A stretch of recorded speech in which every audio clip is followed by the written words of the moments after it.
So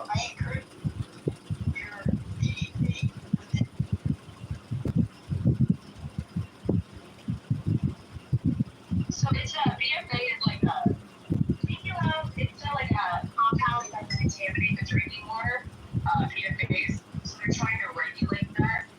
But I believe what Joby was saying is that they're going to be they want to rinse. I guess they want to recycle the water from the PFAs in it.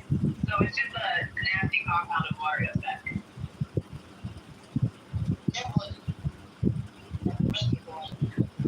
Uh-huh.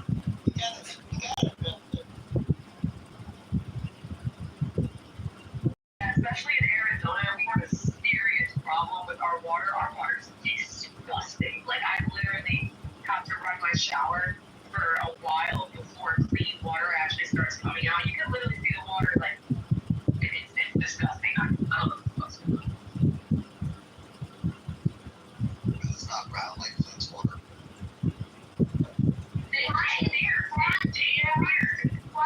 Why is Flint water still brown? Why do some of our areas in our first world country resemble? Yeah, the irrigation system in the U.S. sucks. Let's just say that. But I saw some person invented a water filtration system that was portable, and they had it on the Ellen show like 7 to 8 years ago during when the Flint, Michigan water crisis was on the top 10 of everybody's list of concerns, and that was quite some time ago. Yeah, I have a filter on my water. I think my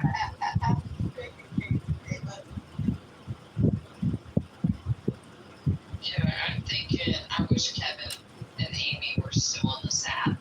They rarely show up. Because that's Roger, you don't know Kevin and Uncle Amy? You don't know him? Oh, I know Uncle Amy. Yeah, Uncle Amy. But I don't know who Kevin is. Who's Kevin? That's her husband. Yeah. And their system works really well. We utilize it here in Florida a lot. But yeah, well, there could be better ways to filter water. But I mean, if you come to my house and you want to drink from my sprinklers when they're on, you're getting pretty clean water. I don't know what to do with stuff, but it stinks. And everybody here utilizes, I'm pretty sure it's our poop, but they do something to it. I don't know. But our drinking water's not bad. I still put it through a filter though. yeah, I have like 3 filters in my fridge that use storm water. Even the ice paper gas. I can't even use the ice for my refrigerator. This stuff. It literally tastes like that. Beth, are you and I good? Because Roger knows what I choose as one of the key moderators. We okay? We're perfectly fine. I just thought it was funny that he threw me down. But yeah, I don't like to be modded in rooms. I hold my own rooms, and that is enough for me to have to mod. But I was like, what the heck? They just, you little stinker butt. Yeah, you want you sniffer?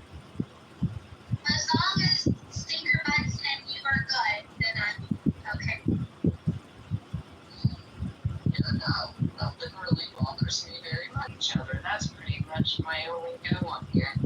Beth, have you had a chance to go to John Kitover for Congress? We've been to his website. No, I did speak, Roger, to John the other day. He was up in the room, and I saw him. He was actually acting normal, which was a good change. Well, yeah, he's running for Congress. He's been helping American people. Just wondered if maybe right now might be a good time for us to talk about how we can help John Kitover. Get on the ballot. No more spending and no more borrowing. John, I'm going to encourage people to vote Kitover for John. Well, thanks much. Anything that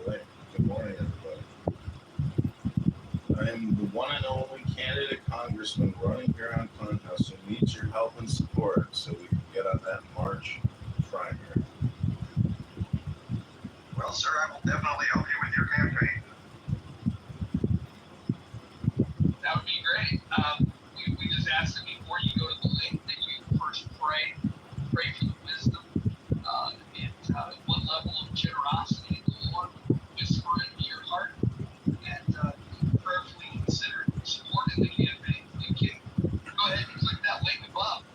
There's no donation that's too small, but there are donations that are too big because campaign finance laws restrict things. And you can choose today to meet those maximum donation levels if the Lord whispers that to your heart. My recommendation for people on day one, when you're maybe just wondering, is this for real? Is he serious? Maybe just give like a moderate donation, perhaps $10. $10, I think, is a good starting point. And then the more you hear, you might decide to increase that. In fact, you have an option where you can give a monthly. If you want to give $10 a month, that's your choice.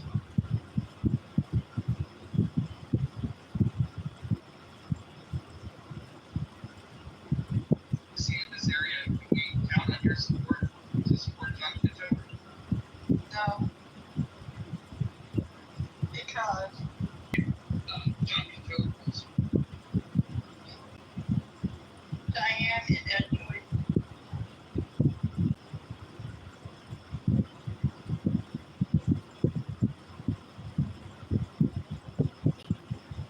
You said school choice, Joey?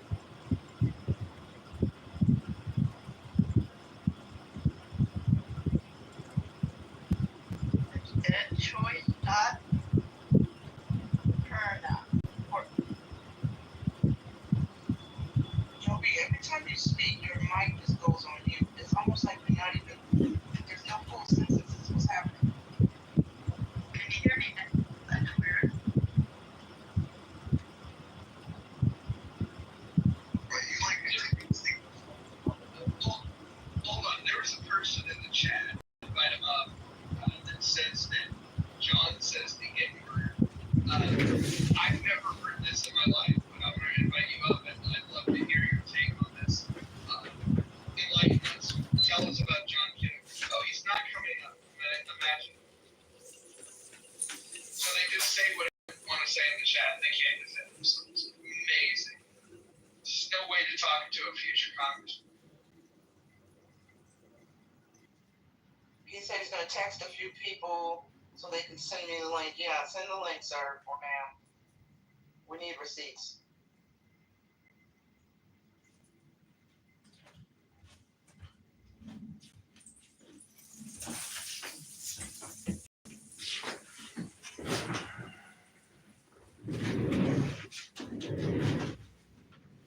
I've been in rooms daily where I hear the N word, but very rarely will I ever even say the N word in quotations, never the hard R. You know, I had a room that did really well once. It was called, I don't know, discussing the N word or something like that. But, you know, I like to say N word, but never the hard R. I also think it's interesting that John chooses to spend the majority of his time in this room, the only room on all Clubhouse that explicitly bans the use of the N-word. I think that somebody that enjoys using the N-word would probably find a different space. In fact, they can be in any other space. Also, I also live stream myself on 13 different cell phones every single time I come into this app. So I think for me to be using the hard R word or the N word hard R, you know, and recording myself do it would be pretty stupid to do, don't you think?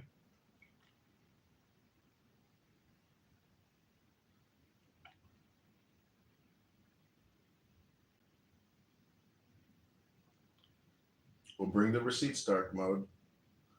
I'm not lying, and I'd be happy to watch any video you have. Where he said this in, like any of the clubhouses or anything like that, can you name drop anything for validation? Thanks, dark mode. Appreciate it. They have no receipts and they've got no voice. Yeah, I get the feeling that this is going to be one of those challenges that never gets responded to. He'll leave the room. He'll never come back, and then he's trying to sow seeds of doubt. He has no evidence. If he did, he's welcome to come on the stage and share it. We got somebody's claiming that dark mode is Aaron Berger. I did originally. Yeah. So wait, Joe B, what's your opposition to helping fund the campaign to elect John Kitover? I'm knee deep in Indiana politics. Knee deep in Indiana politics.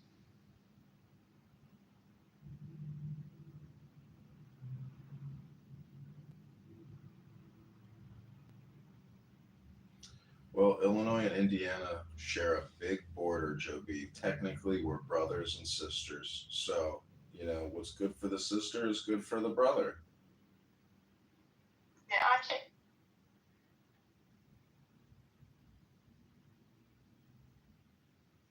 Well, now Bree has a claim.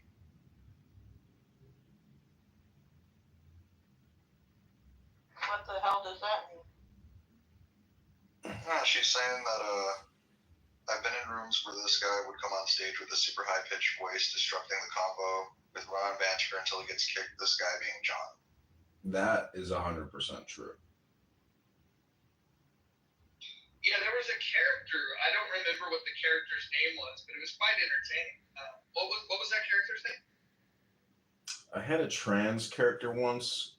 I cannot remember. I may have had an African American woman once profile. Can't remember that name either. She was in here a couple days ago, wasn't she? No. You're not counting. No, that's not me. But I can impersonate that person. What is the point? Well, Yeah. no, there was another one with like a southern name. She had a full name. Yeah, I can't remember the name. It was good though. He had the room going for a while. I think that was the last time I let you on the stage prior to this reconciliation, which has turned into full-fledged support for your campaign for Congress. This is what this app was meant for. We should have 2 to 3. We do have another person running, Mark Rice, and if there's anybody else running, I mean, you can still file for Congress right now, and it might only take you 15 minutes. If you want to talk about politics every single day up until March, which is what you're going to do, you might as well, toss your hat in the ring. Brad, can we fill out your FEC form today and get you to run for Congress?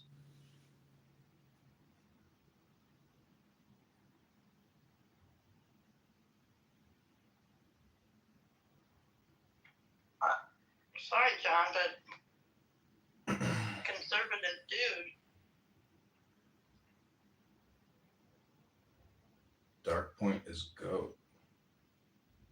Well, GOAT was also going by misogynist a couple weeks ago, and he was having panic attacks because I was recording his rooms. And then he went dark, and I haven't seen him since.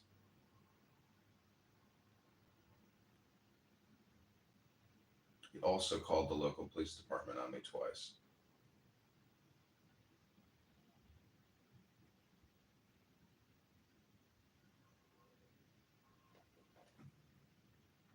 You mean the insurance on Clubhouse?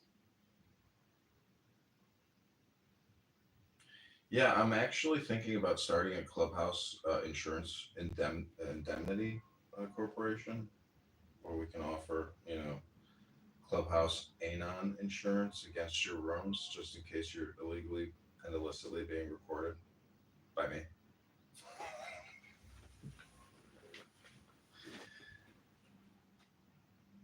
It's already available. Go find. It's there. So yesterday was. Whatever I say will make the courtroom laugh. So yesterday was an amazing day, long day. We did raise, I think, $45 yesterday and $510 the day before. But today, I believe I have a date lined up, and I'll be heading down to the beach. So, I'm going to try to find the best room to live stream. that I think has the longest possible duration, and then set it and forget it. John, can you hear me? I can hear you.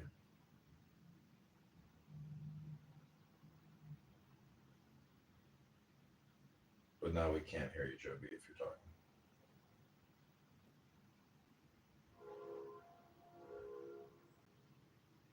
How about now? Yep.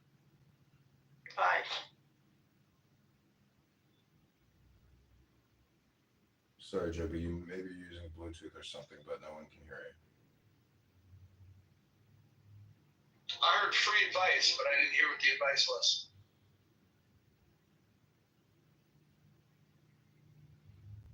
you. Don't tell me to quit my day job because that ended in May.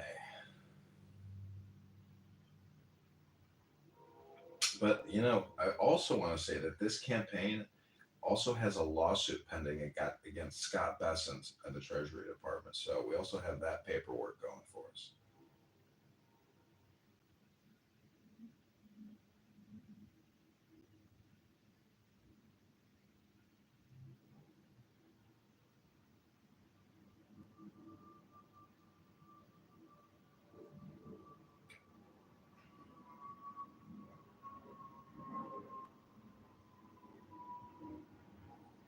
So Joby is advising that we use transitions with tough questions to snap to your stronger points.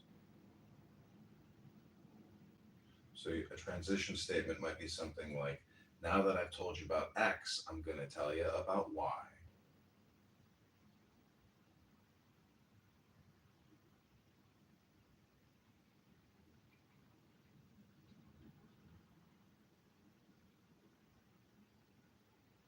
And late last night, we read the Declaration of Independence.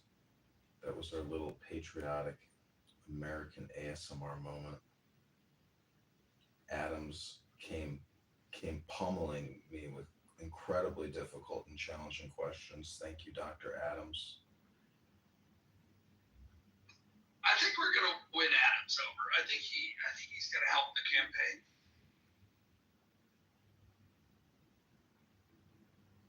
I think we're going to inspire other people to also take direct action and direct communication, you know, to the constituent, to the power structure, and to the people.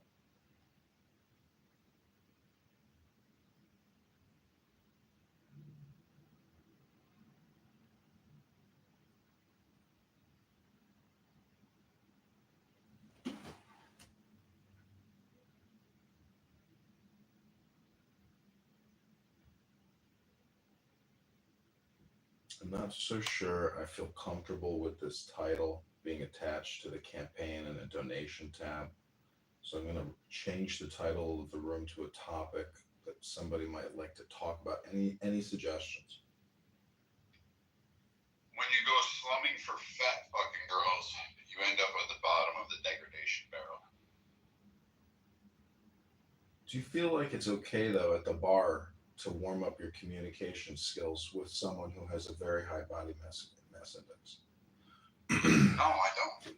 I think if you're gonna fuck a fat chick and you think somehow you're gonna win on that, I think you're pathetic. But I will say it's been entertaining this morning. I do have a lot to think about. I have a lot of people that I look sideways at now, especially Monica and Bima. I have no problem. Monica lives in New Orleans, so I have no problem since I'm being doxxed in other rooms and other places. I have no problem anymore going completely unfiltered and calling out stupid shit. And unfortunately, I have been transparent. I haven't changed who I am on this app. I haven't hid behind monikers. I haven't hid behind PTRs. I'm me. That is literally me in that photo on top of a fucking mountain. It's not hidden. I have my Instagram. This is my original account. I haven't had to change. I haven't done anything. John, you've been on this app just as long as me. You've recorded me. Probably I'm one of your top recording people on the list there. I've been all over. I have literally been here. And here's the funny shit. Most of you think somehow or another the little shit, the little things that you say go unnoticed, that people don't know things that can't accumulate knowledge. but I do. I know a lot, and I know exactly where people live. I know what people do for a career. I know what people look like. I know a lot more than people think. And I think if you're gonna shit talk my Elizabeth, I think if you're gonna shit talk my kids, and then you're gonna go around screaming that I tried to screw a 2-year-old, or you're gonna be a behemoth like Bima, then I'm going to sit there and say, hey, fuck you, fuck her, fuck them. I don't really care. So now every time, I don't care what room I'm in, I'm just going to say we should probably, there are some species on this planet that deserve to go extinct. Monica, Bimas, Keegan's, those white people, they should go extinct. Black people, rise up. Where is your fucking Malcolm X spirit? Get that going. Rise up. Pummel those clans people. Get rid of those troglodytes.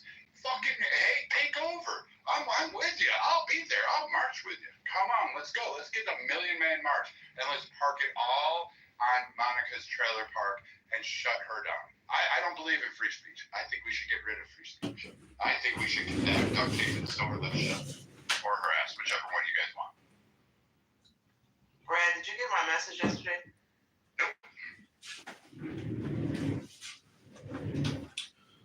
Well, I think if we were to all hold hands and march forward and toward the campaign to elect John Kitover, not only would the people with extreme body mass indexes burn a lot of calories and start losing weight, but I think people who like to road rage and get very angry on a social audio chat might burn some of that steam off and calm down and say, you know what? Let's go have a nice dinner.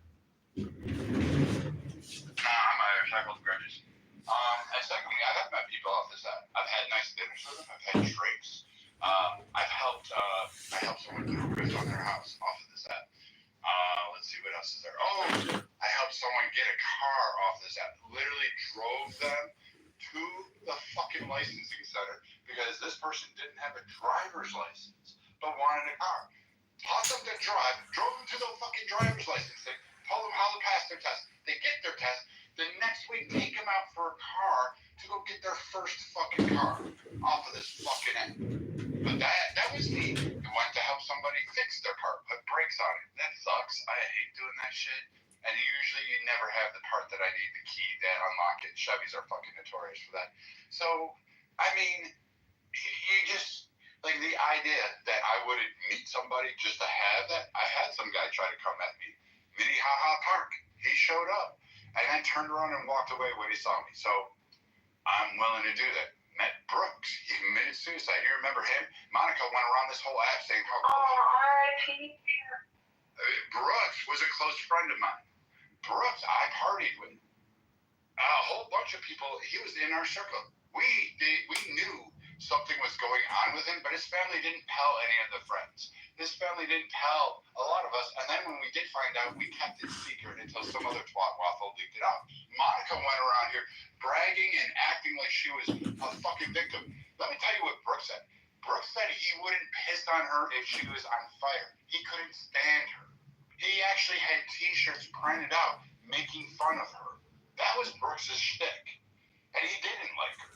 So Monica doing that shit was performative bullshit and crazy. And that was the final straw on any type of forgiveness, was the fact that she tried to gain clout on Clubhouse over some guy deciding to end his life in Minnesota, Minneapolis, next to my backyard, and then acted like she knew him better than Gerard, myself, or a couple other people off this app who we met him in person. Can I interrupt you for a second, love? I just want to say, I just want to thank you for, because you're going on this whole diatribe, and I just want to give you your flowers. Because when I was in that, abusive relationship and stuff, and I was desperate, I called Brad, messaged him on Clubhouse, and he was there for me and really helped me get out of this abusive relationship. I had no self-worth, everything was done, and I just want to, shout out to Brad he didn't even really know me then, and he was there and helped me get through it and talk to me like a father would. And it was just, I don't understand the disdain for Brad just because of, he literally stands up for himself when people come for him. He has every right to scream and call them names. I mean, it's open, game when people come for him. And I believe solely in him standing up for himself. But I just wanted to thank you, Brad, for, that time that really changed my life, bro. Like, I don't know where the fuck I would be, man, if I didn't talk to you that day. Probably in the hospital, probably dead. So it's just, I wanted to make sure that, you knew that and you remembered that really changed my whole life, bro. Like, I don't know where I'd be if we didn't have that conversation. You don't give yourself enough credit. You're stronger than you look, and you're stronger than you think you are. You're a lot stronger than I could ever be. I gotta piggyback off of that too, though. Like, when people do roast other people on here, it's a matter of character of what they would do as to how they react to it. Some people will just leave the room. Some people will totally crash out. Brad crashes out in the type of way where he'll throw a fact at you, but he'll still manage to insult you at the same time, right back with 10 times more heat. I believe that there's an authenticity there that I can really appreciate, because had Keegan actually made this claim and had Brad not backed himself up and just let all the pressure build up and overwhelm, had he not done shit about it, Keegan would have been right. He would have been the one. Brad would have been the one in the wrong. But because he actually spoke his piece, I actually feel like that type of attitude alone is what sets Brad from the curb. 100%.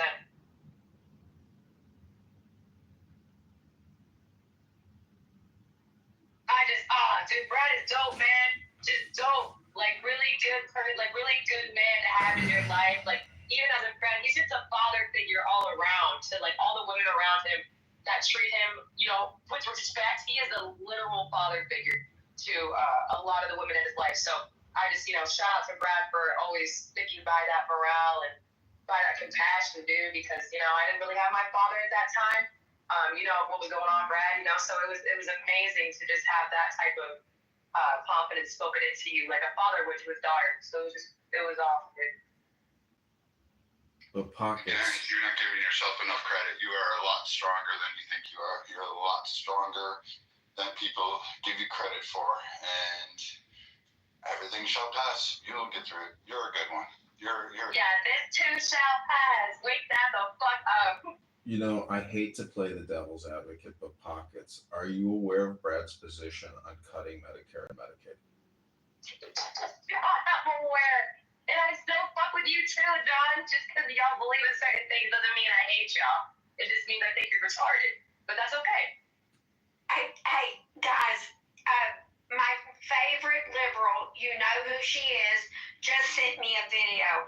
Pop down in the chat and see what I'm inundated with on the daily. This is over the top.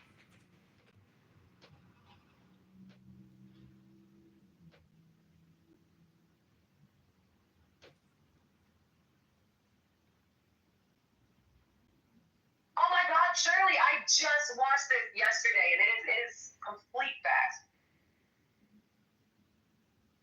Those are complete facts.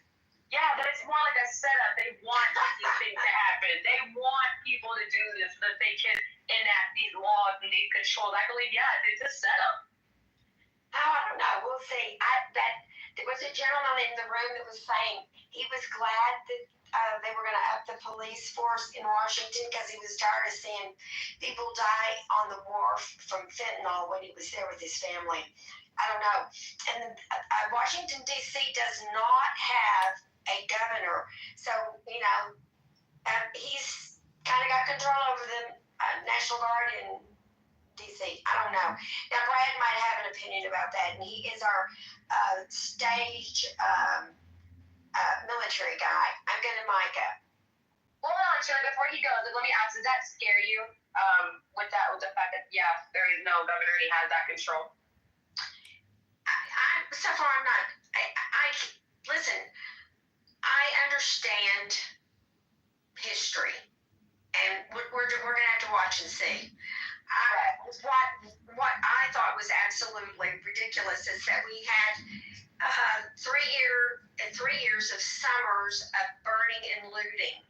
Okay, and I kind of thought, hey, right out the bat, he said we're not going to have a summer of burning and looting.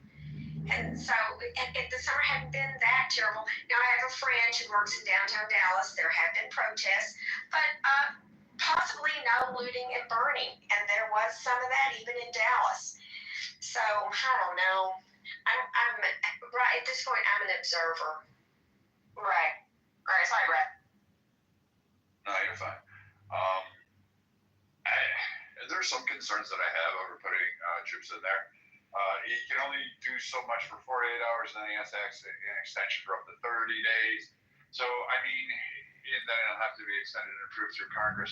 What I think is the major commercial problem is the prosecutions in DC itself, because the city council, even the mayor themselves, has gone in. If you go back before this whole thing became an optic war, if you look back, the mayor of DC was bitching about the city council not providing enough substance because of the police reforms, because of some stupid shit, and congressional leaders allowing this. They didn't override it. They did override some things, but not other things. So there's kind of a complex history to that one. But what was ironic even this morning, Shirley, is that New Mexico governor announced that she's in a state of emergency for crime and drugs and homeless. So if you have a governor from the state, grand blue state of New Mexico screaming this, then Trump may not be far off. And I have some concerns, but now she is going to ask the president for resources to combat that issue down there along the border. So, I mean, there seems to be some common sense to this and some trepidation and caution, but I think the idea that this is a major breach on people's rights, it isn't. I get where the spin is, but it's not really, because it's afforded in the Constitution, and unless we're willing to change that, I can't do a whole lot. Like, Congress can take back power. They just need to take back power.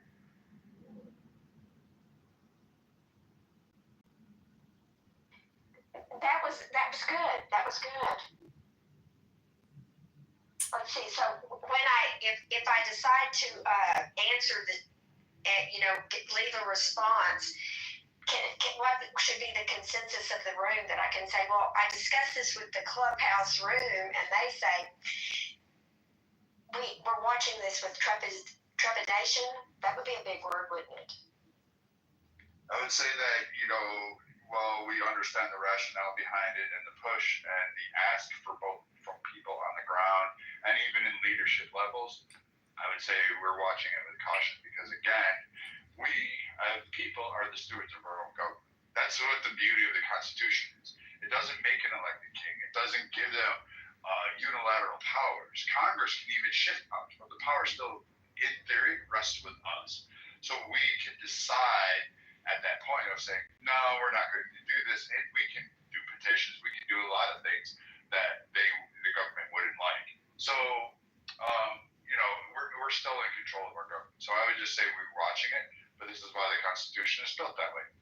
We have a lot of mechanisms to check power, in theory. It's just whether or not we're going to take them. Again, see, this is the Brad I love, the one that has the good answers. So are we ready for the bold change that's needed? Are we ready? I mean, if it's John Kitover or the debt, I don't know. Is austerity bold change? Yeah, Americans for Austerity. That's the movement that John Kitover is bringing. So if you want to make America great again, truly make it great again, you should fork it over for John Kitover. So he's doing Illinois, right? This is correct. All right. So can we do how about remember back in the day we had, at least I did it. I did it in numerous rooms. We had a bunch of political candidates come on. We had advisors come on. I interviewed. I actually did a bunch of interviews, asked questions. Can we set up one of those kind of things to actually probe his stances and his political platform? A town hall? John, are you ready for a town hall? Yeah, let's do it. I heard John comment that Dr. Adams was grilling him with difficult questions. Maybe we should get Adams to let's see. When you take somebody and you teach them some stuff, give them the answers to the hard questions? I don't know. Yeah, but Shirley, we got to be careful. This Dr. Adams, who I've known now on the app for about 4 years, there's a rumor that he he is actually a political operative for Darren LaHood. That is the opponent that Trump has to get past in the primary. So I don't know. This could be true, but we also have hired paid crisis actresses on this app as well to defeat Darren LaHood. So it's all about creating the right clips that go viral, and we create a mind virus against Darren. How would you do against like a mock debate? Like, have you had any practices in debate? And I don't mean clubhouse debate, but an actual like selling yourself to an audience. I think so. I've got about 20,000 videos up on YouTube, 20,000 videos up on Instagram. I've done Toastmasters. I've run for office a couple times, college, and for committee person precinct, here in Chicago in the ward. So, I think I'm a decent public speaker, but, I was given some advice by Joe B about transitions. So you can always improve, be more clear, be more effective, be more persuasive or informative. I was going to tell you, you should probably add one key above all of those. Be a better senator. Be a better what? Make sure you don't lose sight of the main point you're trying to get to. A lot of people get lost in trying to set out the painting of the picture to sending the message rather than actually getting to the message. You feel me? Yeah. I mean, be short, be succinct, get to the point. Can I just ask the room a question? And this is for anyone in the audience, this is for anyone on the stage. Are you ready for change? Are you ready to have someone that's going to actually fight for you, or are you? Would you rather stay with the status quo? It's an honest question. Anybody? Depends on who's bringing the change. I'm ready for change. In all seriousness, all sides and all jokes and all little fucking troglodyte trolling thing aside, I'm ready for change. But I am not sure because again, John has his platform. He talks about the debt. Okay, you got a good understanding of the financial crisis that awaits. But then on your district level that you're running for instance, how are you going to handle the immigrant crisis that's existing on there and also the zoning issues that prevent anybody from developing those areas or into housing or bringing in affordable housing or destroying old waste areas and not use warehouses to house illegal immigrants? These are some of the questions that people would have about him and his district. Well, I live in Chicago. I don't live in Rockford or Peoria, but they also have dealt with, this wave of illegal alien invasion. And in Chicago, with all the tents popping up and spending $1 billion on housing them, feeding them, giving them $6,000 cash cards, I don't think ICE can find them soon enough. And they're all lined up right there. If we had more ICE employees, we could get these people out of the state of Illinois and back to their home country. And that's my opinion. Okay, so now this makes a lot of sense that you didn't know what the largest employer was in the 16th district because you don't actually live there. Even with this response, the immigrant response, that is not the case for the 16th district. This is a predominantly rural district in the state of Illinois. It has not had the increase in migrants like the city of Chicago. Yes, so they all come from the same state budget. Yes, but your statement is actually inaccurate for your district. You should actually learn more about what's going on. It's just your opinion, Mother. You're not in Rockford. You're not in Peoria. You don't know. My friends and family still live there. Bro, pick up the phone and call people in the district if you don't want to actually live there. Oh, we're going to get there, and we're going to get there and march in triumphantly as a congressman. But you see the point? You just got backed up. You lost. Well, welcome to life, where we take some challenges and have a little courage to enact change. Are you ready for change now? You don't want my kind of change. Well, one time I was walking down the street and I saw this poor African-American homeless guy, and he was saying, "Anybody got any change? Anybody got any change?" And then I thought about that, and I said, philosophically, he needs a change of positive vibration. Too bad he didn't know about the mojo positive vibration.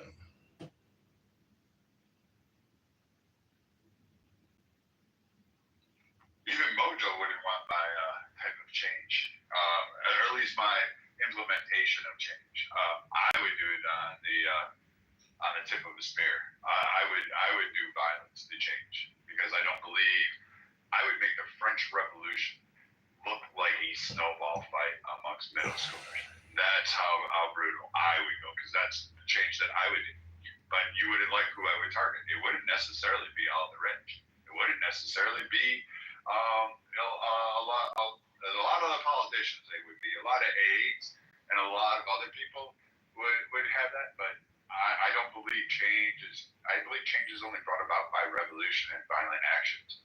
Otherwise, I have yet to see change. And even those who will say, well, the civil rights was nonviolent, it was nonviolent one way, and it was not nonviolent. They had dogs, they had hoses, they got beaten, they got fucking murdered, they got hung, they got lynched. A whole bunch of shit went on during the civil rights. So I don't believe that change doesn't happen unless you have a violent start, an initiative, and the winner gets to decide. Who's ever got the most bodies at the end wins. Well, I don't know who from the FBI sent you into this social audio chat room to freak out my live stream viewers on YouTube, but I resist violence and I do not support violence.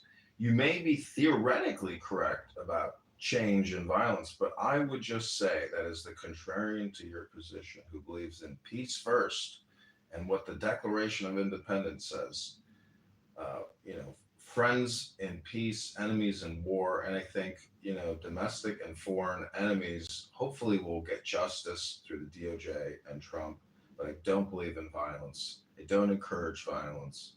I believe in reading a book. You joined us, Brad, when we read a book, and I want to give you your kudos. You read it with such gusto. Wait, do you think warriors don't read? How do you become great warriors if you can't read? No, what I'm saying is you took the time here on Clown House, to read with us. And a lot of people didn't have the courage, maybe the capability to actually read. Hakima read with us, and there were others. So, I just want to salute all those people here who organized themselves in an efficient manner, created a 2-day book club. We read the whole Tao Te Ching. I got a little bit of wisdom out of it. I hope you got a little bit of wisdom out of it. And we demonstrated that you can come together on a social audio chat app and, actually create some change to the discourse and inject a new script, because the road rage conversations on this app for short-term dopamine feedback looping is a complete waste of time because you don't create anything. You just burn up your opportunity cost.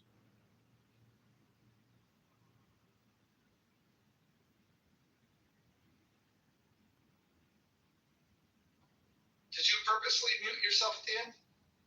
I did, yeah. I don't have anything else to say other than the fact that I have recorded 40,000 videos of everybody in this room talking about nothing. If you did any critical self-analysis about what you're saying on this app and how it's actually not creating change, you're just creating dopamine and repeating yourself as opposed to optimizing yourself or optimizing the system. The only way to optimize it is through Congress or through the Senate or running for president. Or third, actually going to your district.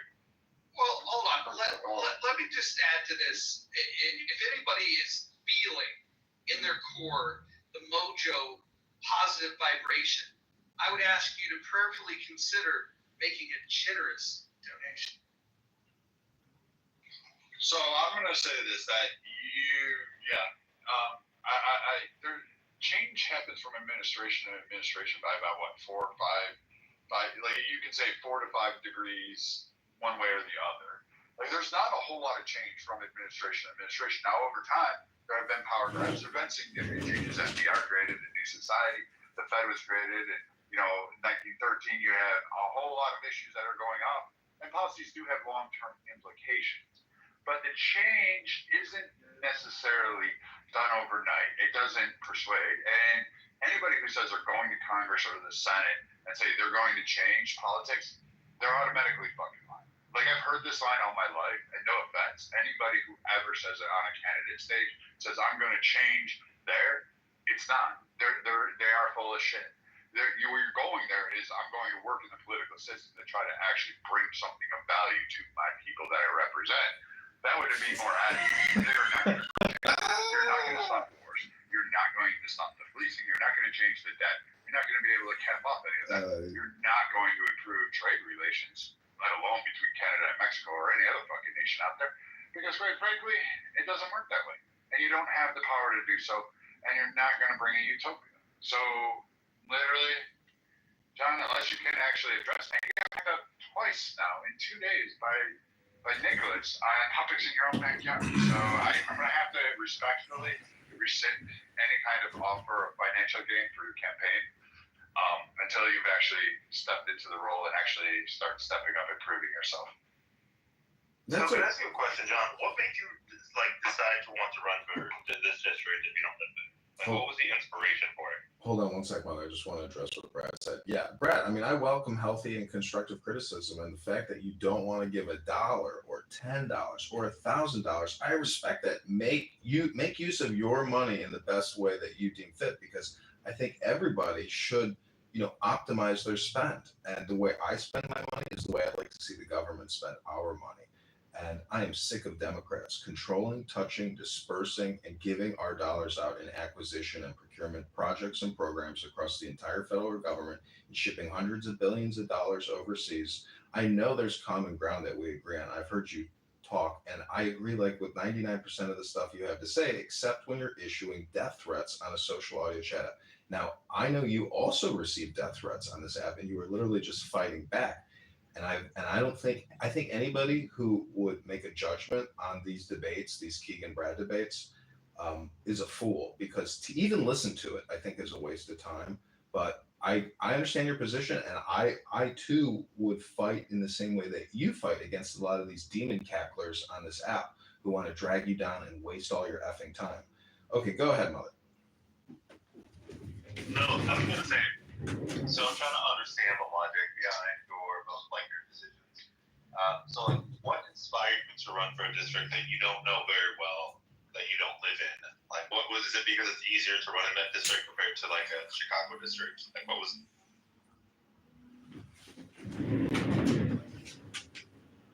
That's the first question I always get from people that want to bring the campaign down. I live in the northwest side of Chicago. I'm in a little. Hold on, Mother. I'm speaking. Hello. Sorry, Hello? I'm in the Matrix. Sorry, it's my fault. No, go ahead, John. Sorry, I got lost in the Matrix. Go ahead. I think I cut you off. Yeah, that's okay. What I'm saying is people who find themselves lost in the Matrix quite regularly ask this one question. You don't even live in the district. Okay, that's not a question.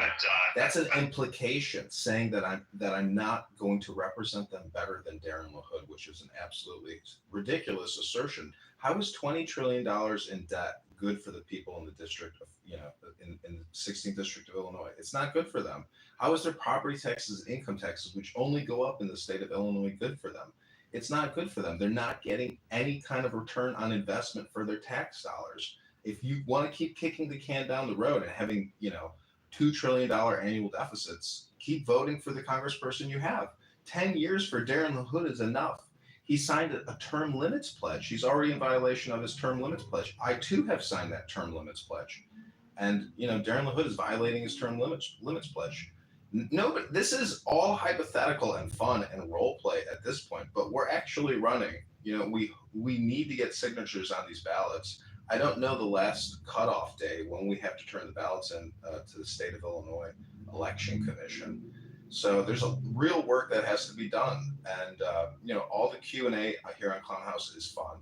But, going many days here on Clubhouse for 18 hours a day, today I am going to take a break and actually, disengage from Clownhouse and go to the beach and get in the sun and, experience life, because, this is all just for fun, but this is good organizing and good communication here on Clownhouse, as opposed to listening to, heated conversations about nothing and, roast rooms. I mean, you can roast me all you want. I'm down to be roasted. So in that 4-minute response, well, not 4 minutes, 2-minute response, you somehow did not answer the question that was asked, right? completely avoided the actual question and ran around in circles, kind of repeating the same thing you say over and over again. You're in a room asking for money through your campaign. You should be expecting people to ask questions and not be Go ahead, ask tough questions. People to give you money to help you launch whatever you want to launch. I asked the question, I didn't get an answer to it. That's fine. Okay, let me ask you a diagnostic question. We're $37 trillion in debt. What is 37 times 1,000? Why does this matter? Because it's a diagnostic question to see how good you are at mathematics, or maybe accounting, or forensic accounting. I don't know, mother. We're trying to figure out your position How of about the you answer $37 the trillion first in question I debt. asked you, and then we circle back to your other questions. Answer the actual question I asked you. Okay, well, first of all, you were in the Matrix. Maybe you didn't hear anything. And I feel like I've already addressed your question. That's fair. Are there any other questions from possible donors today to the campaign to elect John Kitover? Well, I have a question about this desire to know why living in one area and representing another area, why that's a conflict. People oftentimes can live in the suburbs and drive to work in the city. That doesn't mean that they can't contribute greatly to the company that they work for. So I just don't understand where somebody resides, how that impairs their ability to be able to do their job. This is wild for this to be a response, because Republicans consistently trash Democrats who send money to elections across different districts in the country because they don't understand the needs of the local people. They don't understand what is actually going on in that district. I find it to be quite silly of a statement for someone like John, who lives almost probably an hour away from this district, isn't even going to bother to get in his car and won't drive over there and actually understand what's going on. We're going there, and Mother. ask for fucking money. Another perspective. See, you said he lives an hour away, as if it's a long time. He only lives an hour from it. Only an hour. Only an hour, and it doesn't bother to go and check it out. Only an hour. Listen, but he cares enough to step up and make a change. It's like being a stepfather. So, Mojo, we've gone through this, though. We've had candidates come on Clubhouse or people that said they were running for office, going against somebody who had a 92% approval rating in a certain Texas district, who asked for money and funds on here, who went by the name of Tom Slocum. Yeah. You had Christian Lamar. You had a whole lot of libertarian people who asked for a lot of money, including buying a wheelchair for them, and then running for their campaigns. In fact, I went to one of the rooms you pinged me into, listened to the guy, and he was talking about how he's just trying to get signatures and ballots and needed money. And I sent $5K to him to help him get kicked off. So, I mean, it is only fair that if you're asking people like me who will drop $5, 10, 15, 20, $25,000 to a candidate to help get them springboarded, you're asking for that kind of donation to John Kitover to run for the 16th district and do not have any idea what Camera Park, what's going on in the Oriental Market area, and what's happening over on Haynes Ridge. Those areas there, I mean, those are crucial questions that, Nicholas asked, and he should have an answer if he's asking and soliciting for funds for an office seat where I'm currently looking up and I don't see him registered. So I'm just confused as to where he's registering his election potential, since he's asking for money on an app. Have you been to Ballotpedia? Doesn't he have to register with actually the state of Illinois? No. He is registered, but by the way, the FEC filing, he's only required to fully file with the FEC after collecting the first $5,000 in donations. Okay.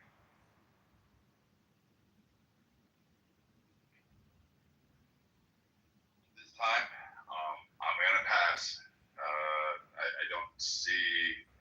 I won't be donating one penny to that because, again, Nicholas has some pretty pertinent questions. And even if you live an hour away or only an hour away, you should know about your backyard and the issues that are facing those people in those districts. Otherwise, you sound more like AOC and less like somebody worried about their constituency. Got it. All right, well, you're out for today. Brad and I agree that's an uncomfortable place to be in the world, because Brad and I rarely agree on it. Okay, you two have dragged this campaign down just enough for the moment. I encourage everyone to click the link in the chat, view the FEC registration. There's a lot of accusations from people here that regularly make death threats every single day to people on this app. Apparently don't even know what they're talking about when they're making death threats all day long on here. So that's okay that you're out of the campaign for today, but I pray for your peace. I pray for your health, your wealth, your love. And just because you don't live somewhere doesn't mean you can't help the people that live there. You know, I am living where I have to live. If I could live in a beautiful house in Rockford or Peoria, I would love to live in a beautiful house. Tell you what, if I get into Congress and have a $200,000 a year salary or $175,000, I will actually rent an apartment or buy a house if I can in Rockford or Peoria. But right now, I live in a beautiful house that I own, and then I have to manage here and do all the landscaping and help with every little detail. So unfortunately, I can't get out there and live out there. No, I'm just telling you, Brett. Brett, I'm just saying. Brett, the point is, I may not live in Rockford or Peoria, but I want to represent the people that live there. Somebody asked you what are the chief priorities and concerns of the people in that district. That's all they ask. Well, your mortal enemy, some little dork on here named Keegan, who you have no voice control with and are constantly saying, I hate to tell you, Brett, if you look up the law, making death threats on social audio chat apps is illegal. That is illegal. You cannot do that on the internet. Look it up, Brad. I know you're concerned about laws and jurisdictions and precincts and geographic proximities, but on the internet, in the ether, making death threats on the daily in every other sentence, it could be Tourette's, it could be a traumatic brain injury from service-connected event, but it is illegal.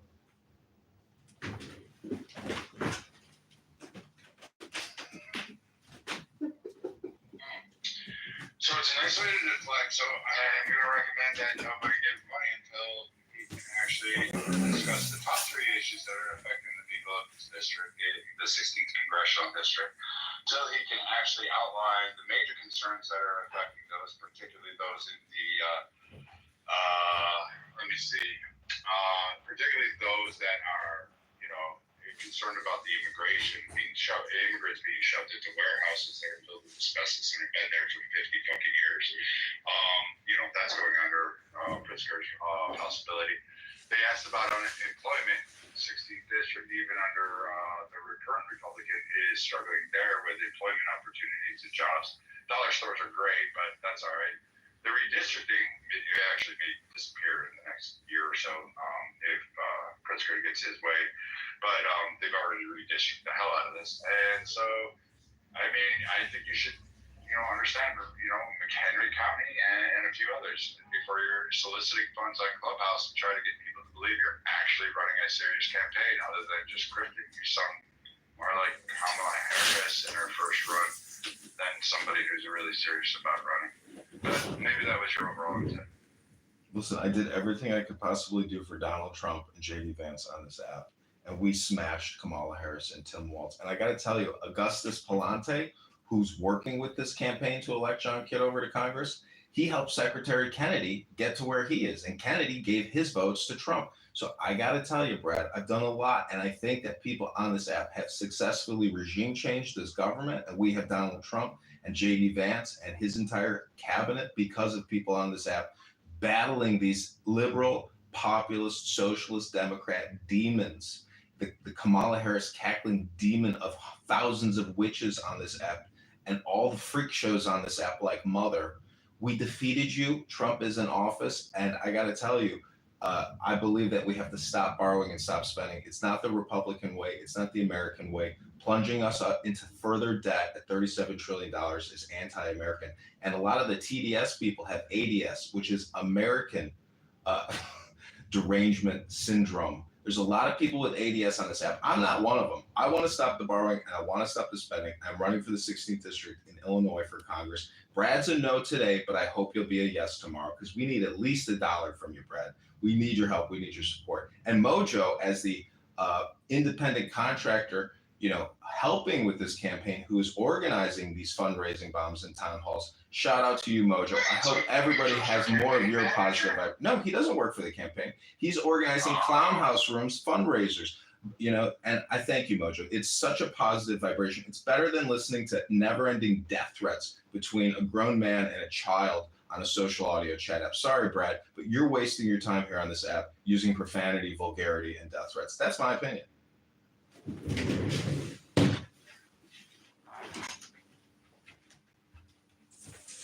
that escalated quickly. No, not really. It just is called deflection. And, again, he was asked a simple question. Nicholas said, what are the chief concerns for the 16th Congressional District of Illinois? You live an hour away. Can you express those?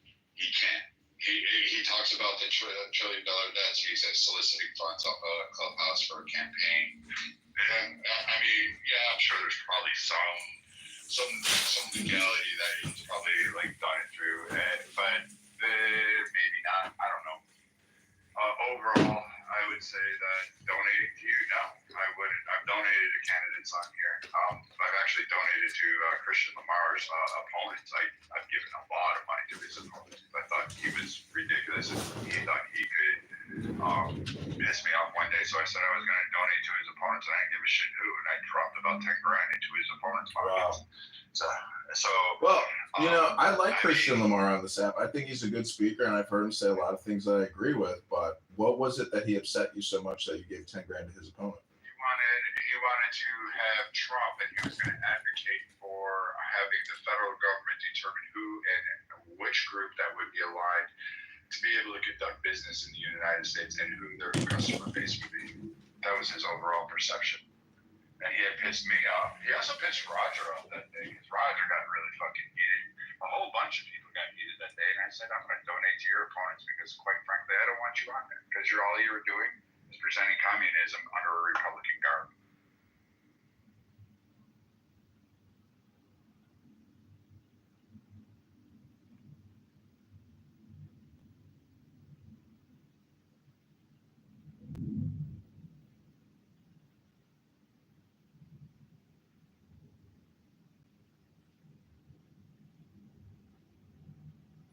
Well, I say turn that frown upside down.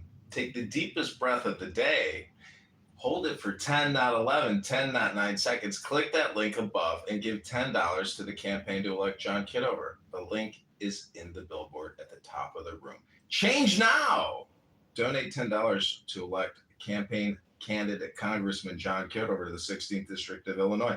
You've heard me debate a lot of people who don't like me. And I believe that one of the primary reasons why people don't like John Kitover is because he has recorded you talking on Clownhouse for 5 years. And now he's running for Congress, and Mojo, that positive vibration, is creating fundraising rooms nonstop for the campaign. He's flying out Marshall Rankin to train door knockers so they can go door to door to door with the procured list of all the voters. Not coming out to help you. Marshall said he'd come out last night, Brad. I need you to fly out. We need security for Marshall out on this campaign. I need you to be chief of campaign security. We need security for Marshall. I know Marshall's going to help you in any facet of your campaign. Well, Marshall, the man of the hour is here. Marshall, what say you?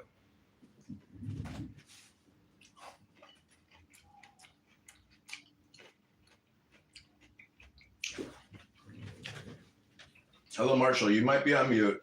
Let me refresh the audience. Last night, Dr. Mojo here, that super positive Mojo vibration, confirmed with Marshall that if everything was paid for, Marshall would come out and help the campaign. Like I said to Roger earlier, I'm going to be busy for the next month, so I probably don't but I've been calling and doing instructional if you want to talk to people, but I really don't have the time to fly out to Chicago. Well, that's okay, because Clownhouse is a decentralized campaign network. You can train the legions of volunteers right through Clubhouse, Marshall. I can train the phone representatives, John. You're welcome. Yeah, you have to train door knockers on which finger to use to ring the doorbell.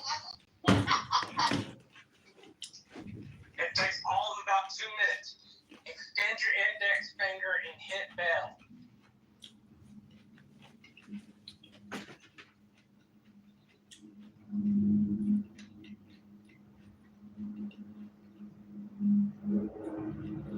Oh, I'm sorry. Some of you may be unaware of why Roger, aka Mojo, the super positive vibration, has decided to allow me in these rooms as opposed to kicking me. creating fundraising rooms when I record rooms, and part of the reason why he's doing that is because of the anon or anonymous feature here on Clown House that allows anyone to join a room anonymously. You never know who they are, and they could be live streaming and recording the room. So therefore, by default, he has granted me this opportunity to use this platform and help organize fundraisers and money bombs for the campaign to elect John Kitover. JB Breska down there, a Clown House super mod and great organizer of rooms and debates, is our biggest campaign contributor and one of my most greatest YouTube moments, and making incredible records and recordings with JB. Thank you, JB. God bless you. The people in the 16th district, thank you.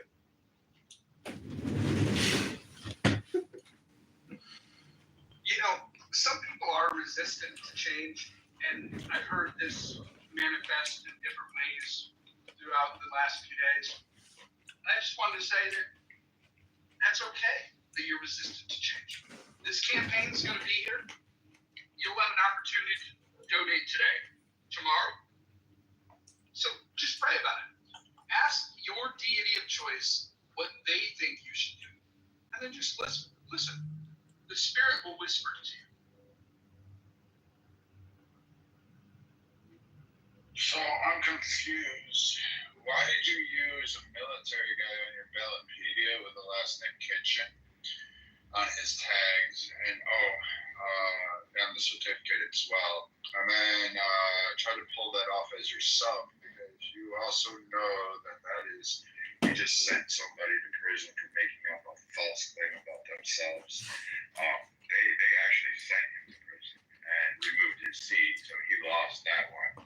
But you do know that that individual is still active duty from the profile that you picked. You know that they're still in the service, right? Well, I don't know what you're talking about. I don't know what you're talking about. Ballotpedia picture? Yeah, that's me. That's me. That's John Zachary Kitover. It's me. Sorry, Brad. It's Kitchen. It's not Kitchen. It's John Kitover. Do you want me to send you my DD214? Your tag says Kitchen, dude. Look at your image. Brad, it's a blurred photo. It's old. I'm confused as to why it says Kitchen. Brad, there was no cell phones back then. That's done with an actual digital camera. I know how they're done. I was there, dude. Brad, do you want me to tell you my military experience and my college experience? I'm more than happy to.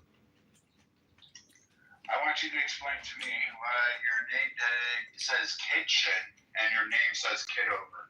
I want to know why the name tag on the uniform of the gentleman in your photo says fucking Kitchen, because I can blow it up and see it from here. And you have John Kitover as this thing. I want to know why you're soliciting funds under that. Because quite frankly, I get it, Mojo. You're having happy hour, but you should have picked a better candidate for that one, because he shouldn't have posted a military photo. Because you knew some veteran was going to come in and look at the nameplate and start there and look at the insignias, look at the medals, and make sure those were in order. And then all you have to do is a quick Google search, and some of us have access to actually look up files. And when you find active serving individuals who have Instagram accounts that, for instance, are posting from fucking Germany today, and you somehow think that that's going to win. So no, I will not be donating. I recommend no one else donate, and I would oppose this campaign. Because okay, Brad, I think you slandered me enough. I'm gonna have to, reply to you. I will respectfully reply to you. I'm gonna tell everybody here my military history and my collegiate experience. In 2001, I went to the Citadel in Charleston, South Carolina. And as a freshman at the Citadel, you're known as a knob, which is like a polished door handle. And right now, my head is glistening. It is shining white. My bald dome. It looks like I've become a real human knob. So I graduated the Citadel in 2005 with a Bachelor's of Science in Business Administration with a 3.75 GPA, I believe, maybe 3.69. John, what program were you in at the Citadel? Could you tell me? I'm telling you right now. No. Tell me what program you were in that It's called- afforded you the opportunity to, quote, be an officer. Yes, I got commissioned when I graduated as a second lieutenant in the U.S. Army. I was commissioned in the Army National Guard. I took ROTC for 4 years. That's right. It's called ROTC. That's what you do at the Citadel. You can choose Marine Corps, Air Force, Navy, Coast Guard. I chose Army. And I also joined what's called the SMP, the Simultaneous Membership Program. And in the summer of 2001, from June to August, I completed infantry training at Fort Benning, Georgia, an advanced infantry training there. And then after that, I got to go to Australia and study at Bond University in the Gold Coast on behalf of the Citadel. And then I transferred all those credit hours back to the Citadel, and then I finished up the Citadel in 2005. And from there, I went to Officer Basic School at Fort Huachuca, Arizona. That's in the southwestern corner or southern area of Arizona, right on the border, where I watched dozens of Hispanics crossing the border illegally, even through the U.S. military base. Can we stop this here? So you gave a whole expose about how you became an officer. So can you explain why the soldier in your photo that you're using to raise campaign funds is an E7 rank? I'm not sure what you're talking about. You'll have to put a link in the chat, or you'll have to update your It's on your PTR. Wikipedia page. Yeah, that's me during my commissioning ceremony at the Citadel. No, that's not. Yes, it is. E7. Yes, it It's is. an E7. No, that's me in my Class A's getting commissioned. I will call fraud on this one. Okay, call the FBI, Brett. Go ahead, do whatever you want to do. I don't care. FBI for anything. I'm just saying you're bullshit. I think you're one of a million people that says they're going to run. I think you're. I am running, and I was a second lieutenant in the U.S. Army National Guard, a sergeant in the U.S. Army National Guard, a PFC, an E4. That's an E7's photo. Okay. You see the gold bars? You see those beautiful butter bars on my epaulets? You know what they call those That's epaulets? an enlisted man's photo, dipshit. This is how you can tell people how to get out of the service because you can't identify an officer from an enlisted person. Okay, Brad. Sounds good. Everybody, if you want to go to John Kitover on Instagram, you can watch about 90 videos of Clubhouse recordings, and then you can see my actual pictures of me getting commissioned at the Citadel in Charleston, South Carolina. If you want to talk to the dozens of classmates that I have who also commissioned into military service, talk to those people. If you want to see more pictures of me in the Army, I'm more happy to post more pictures of me in the Army. It's up to you how far you want to take it. A lot of pictures of good men and women who actually wore a uniform. But you don't know the difference between an officer's and an enlisted man's. Brad, look at the gold bars on my shoulders, Brad. Right side. Those epaulets aren't what you think it is. Oh, it is. Those are the gold bars when you get commissioned. And then I got a silver coin. And then I got a silver coin, and I got my first salute as an officer. Yeah. Brad, I know you're not an officer. You don't know what it's like to get your first salute as an officer. But when I got my silver coin and I got my first salute, it was, fantastic. I'm just saying you're full of shit. I think Mojo had his fun, and I'm just gonna say, hats off to the man that's wearing that uniform, which is not John Kitover. It's a guy named Kitchen, who's an E7, because you can see his rank right there. That means enlisted. I'm not too familiar with all of the ups and downs of the Army. I was never in that one, but E7 would be a chief in my area. More specifically, it would be your first step as a chief. So it's after E6, which would be a senior petty officer. So I'd have to get another Army NCO to come up here and just go through whatever they have. That's great. That's great. I can't wait to get more Army veterans into the campaign, because I know there's a lot of Army veterans that are sick of the debt and the never-ending wars and the civilization rebuilding in other countries. I'm sure there's a lot of veterans who agree with me. And if you want to see my driver's license in the bottom right where it says veteran, you can see that too. If you want to see my VA card where it says service-connected disabled veteran, you can see that too. It's all up to you, Brad. I'm totally transparent. You can come to Illinois, come to Chicago, inspect all my records, my boxes of VA medical documents, my boxes of Army signature contracts. It's up to you, Brad. I am totally transparent and willing to prove to you whatever reasonable doubts you have. I will be on 100% proof to you. I totally believe you that you are special needs and have some retarded things. I literally, you spend an entire room showing people that you can do headstands in your Fruit of the Loom underwear. I'm fully capable of recognizing that the fact that you walk around and have 30 phones that are all streaming, and somehow or another your for special needs camp. I get it. And I get the joke. It's kind of funny. But I'm not going to donate, and I wouldn't ask any of the Republicans on this side as some sort of butt of a joke to actually donate to you because, again, you're full of shit, and I don't like fucking people on this app being conned out of more money than they already have. So I do think it's a bit of a sick fucking joke, and your hyperbole and your moral standard, I think is kind of shit. So, again, you're trying to dupe Republicans. You got, like, what'd you say, $500 the other day? Maybe you did, maybe you didn't. I don't fucking know. But I hope nobody donates to you on this. Well, thank you very little, Brad. Thank you very little, Brad. Brad, I just gotta say, I did very little. that's okay, Brad. Brad, I have towed the line with really intense drill sergeants. I have had my ear yelled in more times than I can remember. I've been spit in the face more times than I can remember. And I realize that this app is a self-roast. It's a barbecue. I don't want to welcome everybody to the barbecue party. This is the roast of candidate Congressman John Kitover running in the 16th District of Illinois.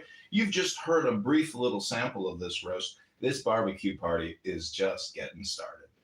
Can I ask what other changes you plan to make in Illinois? No, because all he wants to do is collect the money so he can afford his spring bill that's no longer in service. I've heard about the budget stuff. I want to know what other changes you're advocating for. The other problems in the state. Well, he's spoken about easing the occupational licensing fees as well as civil asset forfeiture. Things that would really help people in marginalized communities, such as the Black. I will be right back. I'm going to go make myself a fresh cup of coffee. This roast has gotten me thirsty. I feel sorry for Kitchen. I mean, I guess I should go to like the congressional districts and say that, hey, there's a little bit of fraud, there's solicitation on Clubhouse, and report this even to Ballotpedia and say, hey, there's this guy, John Kitover, who's using a photo and name of an individual who is also too stupid to actually remove the name of the soldier in the name tag. And that said he was an officer, which no wonder why there's some comments pointing out, and he can't even read the uniform and put an enlisted man's uniform on it. Fucking miracle. I'm amazed. And that claim to go out to the Citadel, and then he's going to make change, but the best part is, using a fake name, using a fake image, and using all that, I believe is a crime, and soliciting fraud. I believe that is actually a crime. But I do believe we've prosecuted people for that multiple times in the past. I'll have to ask a lawyer.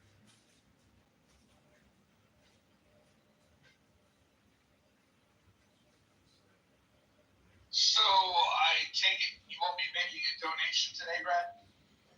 Nope, and I will encourage every conservative on this app who's ever listened to me and anybody else that if you donate, you're retarded. Don't donate. It's not a special needs fund. This isn't the Special Olympics. You're not helping some kid get a wheelchair. This is just going to be some retarded troll thing so the guy can buy more like fucking cell numbers or whatever it is this guy does.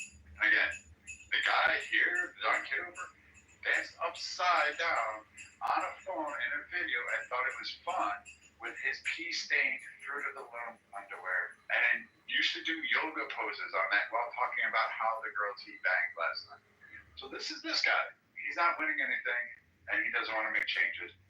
It's just a fucking clown house grift, like he always does.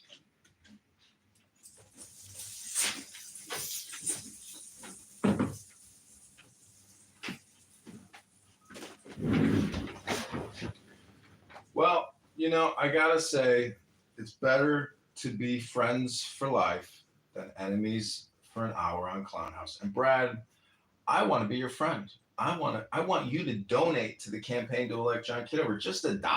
$1 could change a lot. In Judaism, they call it tshuva, which is a donation for charity, a nonprofit. And your voice is my voice. I think that this campaign is your campaign. I'm fully transparent. We are an hour and 21 minutes into multiple YouTube live streams. Last night, what's that redhead's name? Dystopia, or what is the name she goes by? Anyways, she said she agrees with a lot of the things that I was saying. And then as she roasted me, I created a YouTube reel for 3 minutes, and I told her we're going to use that roast in an advertisement. So, Brad, I also want to thank you. Even if you're not willing to donate $1 or $10 or $1,000 to this campaign, your voice, your identity will be used in an advertisement that we run on Google YouTube in the 16th District of Illinois. So just because you can't donate your dollar, you sure can donate your voice and your identity to this campaign. And I thank you illicitly, explicitly. What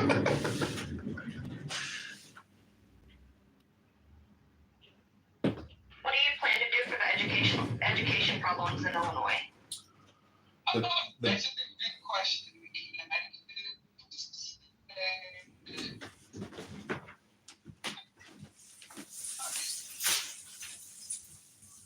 Right now, talking about Republicans, it might be wise for us to go and give Alan the pitch. But go ahead and answer Ashley's question. And I think what we should do is go over to Alan for and talk. Ashley's.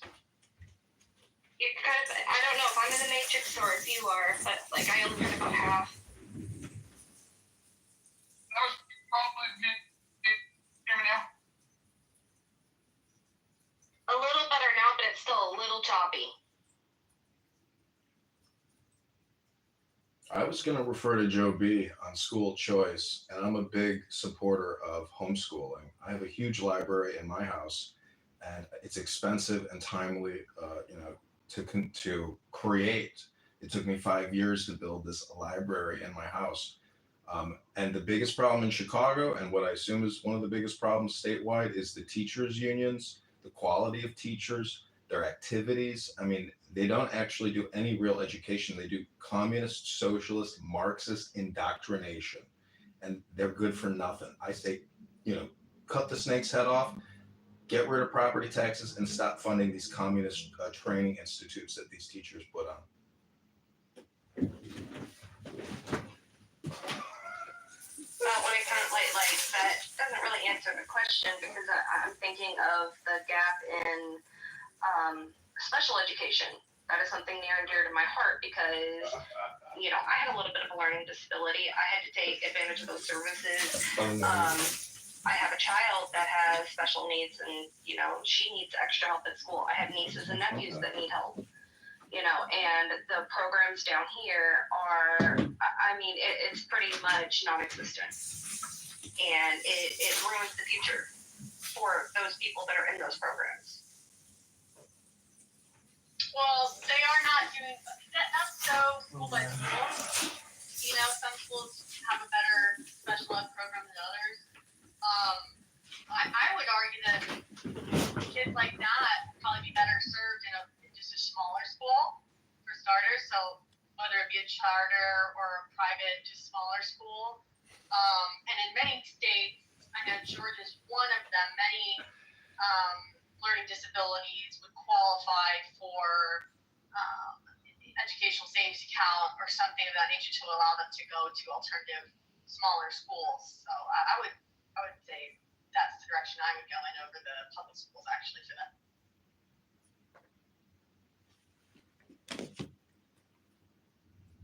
I was asking John because he's running in my state. That's why I was asking No, he's not. what he plans to, yeah. He's not running. I'm running in the 16th District of Illinois. Not anymore, you're not, because I just submitted an inquiry to both Ballotpedia and the filing group. Oh, okay. Wow, Brad. I gotta tell you, you are going next level, and that's okay because we need positive, opposition. I think you're a positive optimist like me, and I just think you should give $10 and let it go. 10, not 11. 10, not 9. $10. That's my opinion. Yeah, I even highlighted that, you're soliciting on the app called Clubhouse and Instagram and YouTube, and that you're also,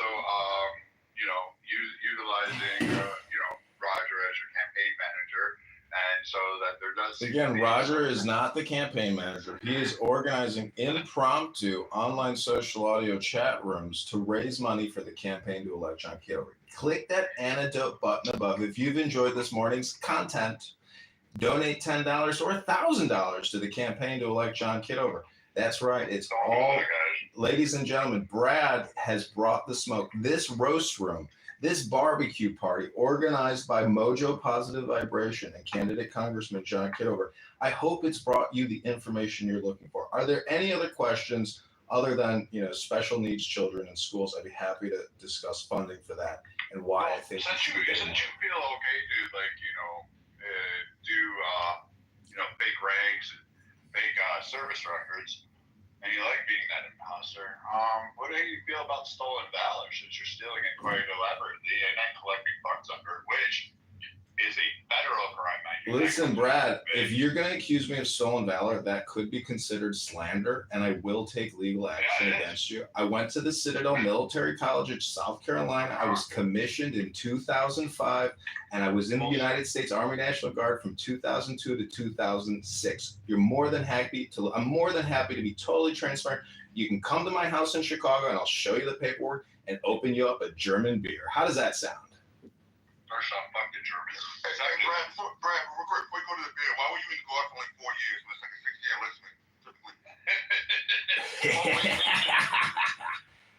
listening. I joined in March of 2002, and I got out in August of 2006. I was medically discharged in August of 2006.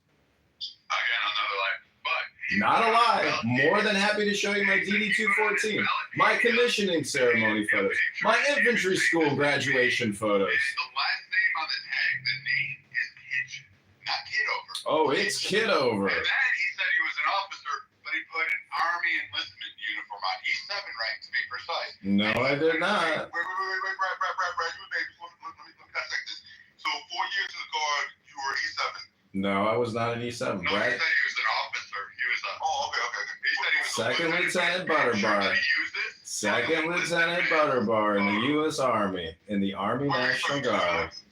First to the 118th Infantry, who? You left as a Butterbar after 4 years? Left as a Butterbar. After 4 years? That's correct. You cannot be a fucking Butterbar for 4 years. Oh, yes. I went to the Citadel. I got commissioned in June of 2005. When you allegedly got commissioned. I didn't allegedly get commissioned. I got commissioned. This man you're talking to right now is a medically retired second lieutenant from the U.S. Army. Cool. You got a clown hat in your PTR. You're a dunce. Look at you, Haitian. You're talking to a retired military officer here. Yeah, stop recording the fucking room. That's the 420 room. Stop motherfucking sending friend requests, you fucking weirdo. Oh, you're upset about getting recorded. I see. Well, you do know that the National Surveillance Act is already recording this room and spends $1 trillion a year doing it. What was that, Haitian? Did you just call me a what? Sorry, Haitian. No profanity in the muff. There you go, ladies and gentlemen. We got to obey the rules of the House. If we don't obey the rules, we're just lawless. We need to obey the law. And no, Brad, I am not committing stolen valor. Allegations made earlier, John, what about the allegations that were made in the chat about you dropping the N-word multiple times? No, not true. Sometimes I've held rooms and discussed the N-word, but never used the N-word because racism is wrong and bigotry is wrong. I love my fellow African Americans. I was baptized by an African American in the pool of the YMCA. I have worked with African Americans in the Army, at the Treasury, at Google, at Microsoft, and I got to tell you, I love African Americans. Clip that one. This has been fun. Again, I'm glad the joke is at least explained a little bit. I hope everybody learns a lesson. Don't give money out on Clubhouse unless you can be there. You know, Brad, I'm going to have to play the contrarian to your position. I think everybody should give John Kitover $1, $10, $1,000. That contrarian position. Brad, you can't kick. And someone invite Haitian up because that was unfair there. So I'm just going to be a dick. But overall, this is why you don't give money to people on it, despite what they say. because again, his ID that he's using under Ballotpedia, look at the link, says, guess what? Kitchen as a soldier's last name. The rank in the uniform is E7. He wouldn't be a butter bar after 4 years. Haitian is absolutely correct. And Haitian, I didn't invite you up, but I ran out of repeated things to invite you up. But yeah, somebody invite Haitian up. This is messed up to put him down there. I sent an invite. I'm not sure how the room runs, so I'm just gonna just move John down because he moved Haitian down. But again, this goes to the grifters and the scam things. Don't give fucking people money on this app unless you're prepared to lose it. I don't care if it's $1. I don't care if it's 10, 25, thousands of dollars. If you're going to invest your money into somebody, make sure you know and make sure it's for a cause you can believe in. And look things up first. Don't give money to fucking idiots like this. This guy's been on here for 5 years doing the same shtick. And it's just a joke to just see. And apparently he's saying he already got $500 off of people here. That's pretty sick. It's really ridiculous. And if you don't believe me, go to Ballotpedia, look John Kitover up, zoom in on the picture, you will see an E7 rank, you will see a soldier with the last name Kitchen. And then you can look up that soldier, and you can see, you can view his Instagram photos with all of his like little posts and all that That's stuff. not an E7 rank. That's a military intelligence insignia on the front breast pocket or on the front breast lapel of my Class A uniform. No, it's not. Sorry, but yes, it is. No. So, Greg, you can say whatever you want, but it's slander to accuse me of doing, you know. Stolen valor. I'm going to call stolen valor. Okay, well then it's slander. And we're going to file the first lawsuit on the end of the campaign! You like fucking use a military man's fucking picture, and then you're soliciting funds on that. It's me, ladies and gentlemen. I'm bald, I know. Lost my hair. Stress! It took it away from me like I that. just really don't. You're scum because you didn't know what happened to that soldier. You don't know if he died. You don't know if he died in the course of duty. I'm right here. I'm alive. I'm alive. I am alive. And as far as I'm concerned, the joke's up, and it's pretty fucking disgusting that it went this long, and that you utilized a fucking veteran to have. I'm alive. And there is nobody, and you would get your ass beat in. I can promise you that. Go to your VFW post, and dare you to go out there and fucking talk the shit you do at the bar with a whole bunch of them before your teeth get fucking railed in on the bar there while they're drinking their whiskey. Nathan's army, isn't he? And maybe Eric? Nathan is, yeah. Yeah, well, we could ping him in here, couldn't we? And he could go over it. This is the official roast party of John Kitover. I couldn't remember Eric. Cool, it's like this shit's so wild. I'm just making chillas and people. And I modded Brad, FYI, because I really don't care how things turn out. But yeah, I don't like it when people grift off of fucking soldiers. I just don't. And That's grifting. You were gonna get caught. You knew you were gonna get caught. That's the whole point. You think it's fun, but you got money, so now you're gold butter bars. Now you got a few laws to tangle. So I'm sure they're gonna find one of those IP addresses. I'm sure they're gonna find. Bring it, Brad. I'm sure they're gonna come looking because I'm not playing. I'm not playing either. What's the picture here posted? An E7 in the Army, and the last name on the. This one might go all day. I might make this my super room before It's I on go out. Ballotpedia, and the campaign says John Kitover. No sharks. The 4 year butter boy.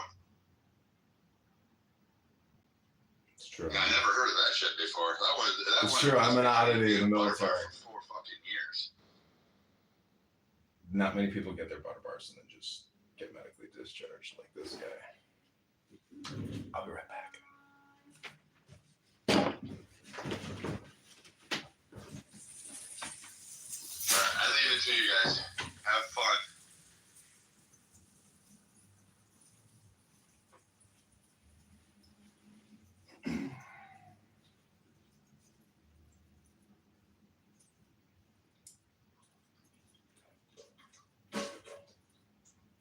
I invited him back up because it's not my room. Yeah, I have a question for him as well, if he doesn't mind.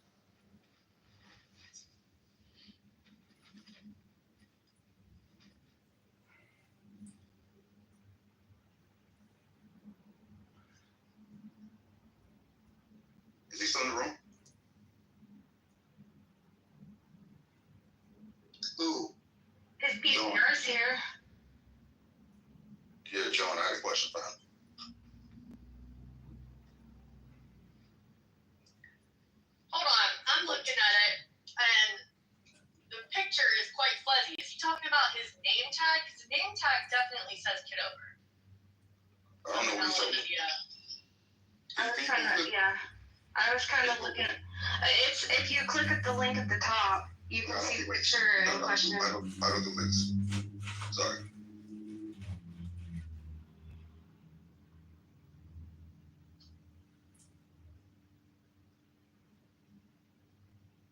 I don't want to PTR somebody else's picture. If anybody else is comfortable, What is Brian talking about? What tag is he talking to? The only tag I see that has a name is the one above his lapel on the right side that says Kitover. And Brian said his rank said he was an E7 rank also. Where's that E7? I've seen the pictures. Yeah, okay, go ahead, Haitian. What's your question? No, how long you been traveling, bro? Well, I'm 42 years old. If you're referring to Freemasonry, I'm not a Freemason. So why do you have an apron in your thing? Oh, I'm a collector. I have a lot of books and a lot of artifacts and records, all kinds of interesting information, collectibles. Okay, I got you. You're the wannabe type guy, right? Wannabe. Yeah, I'm the wannabe. The wannabe congressman, the wannabe second lieutenant in the U.S. Army. A wannabe. Takes a wannabe to know a wannabe. Wannabe post-Masonic symbols and not even was fucking Mason. I got it. I don't understand why this is being contested. That's clearly his photo. I can tell that's John.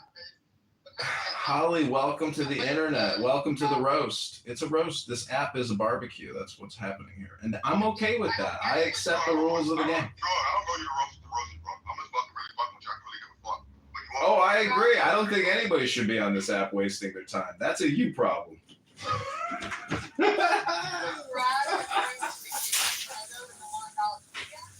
What is the rank? One of the things I'm not seeing the picture period. I'm not looking for it. I'm not looking at it. Brad was saying he wearing E7 rank and he's making it seem as if he was second lieutenant. That's what Brad was saying. Okay, all I see are a few pins on his lapel that don't have names on them. They're trying to do like a small pin. And then above his right pocket, dress pocket, there's a name tag that says Kitover, but it's just a plain name tag. It's not like a ranking or anything. Is it a dress uniform or fatigue uniform? That you're looking at? It looks like an officer uniform, like a green, dark green, with gold buttons. And he's got a tie on. He's like accepting an award or something. Or So the rank is there. where would the rank be? What do you see on the shoulders? It's on the shoulders. I'm a butter bar. And the insignia on the front is the intelligence insignia, which looks like a star. Yeah, no. That's between him and Brad. I didn't see the fucking picture, so. Don't have pins. There's just like buttons. Kitchen. They have kitchenware.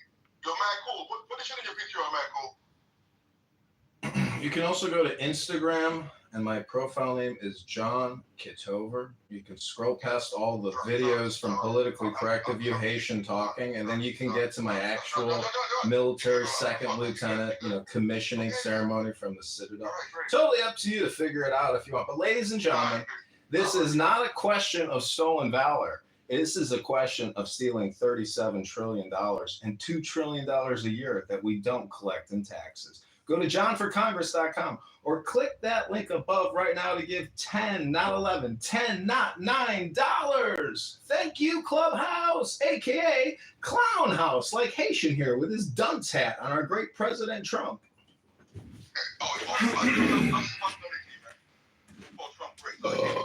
Real talk about to send you a top. Sorry, Brad. Oh, yeah, Brad. John. Want to get that back, John? Or should I call you playing that style? Wait, did you just say $100? I'm over here dancing right now. Please hold. Yeah, but you said Trump was a great president, so I can't do it. Ah, Can't say that. I thought you was really working on some shit. shucks. That's too bad. I was dancing over here. Totally does, man. You dance. That's what you do best. Dance. Dance, boy. Dance. They say, join the dance and the partners will find themselves. I'm dancing again. He's dancing, dancing, dancing.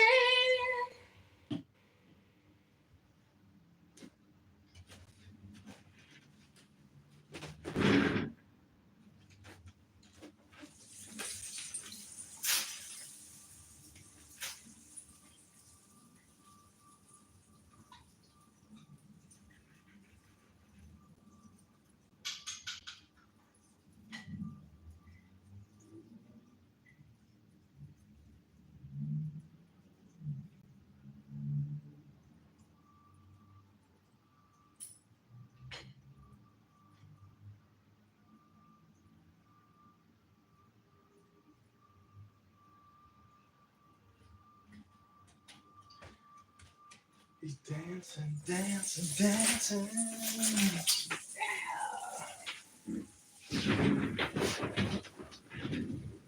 Well, Hakima, what have you thought about the morning show for the campaign to elect John Kitover? Were you thoroughly entertained, Hakima?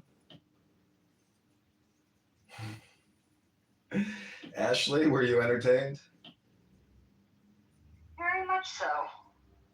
You know, but I mean, I am being serious. I am concerned about this state. I've lived here all 36 years of my life, and I've seen everything down here go to shit. Like, our farmlands are being overgrown because farmers don't want to do, like, farmers are moving away. You know, I mean, there are fields that I grew up around that they used to drive through, and they were just growing every year, but this year they're weed piles, and it's sad. It's really sad down here.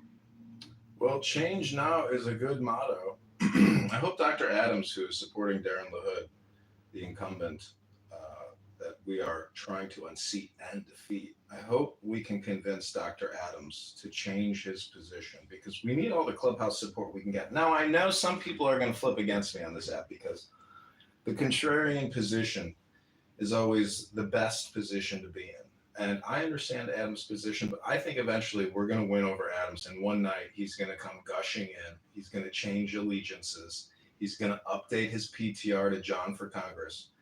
And we are going to take the 16th District of Illinois with Dr. Adams when he breaks the camel's back. I just have a positive vibration. I think Dr. Adams is such a great performer. This might just be a front. And eventually he will turn to the campaign to elect John Kitover, second lieutenant, retired, former sergeant in the Army. Will he win this election?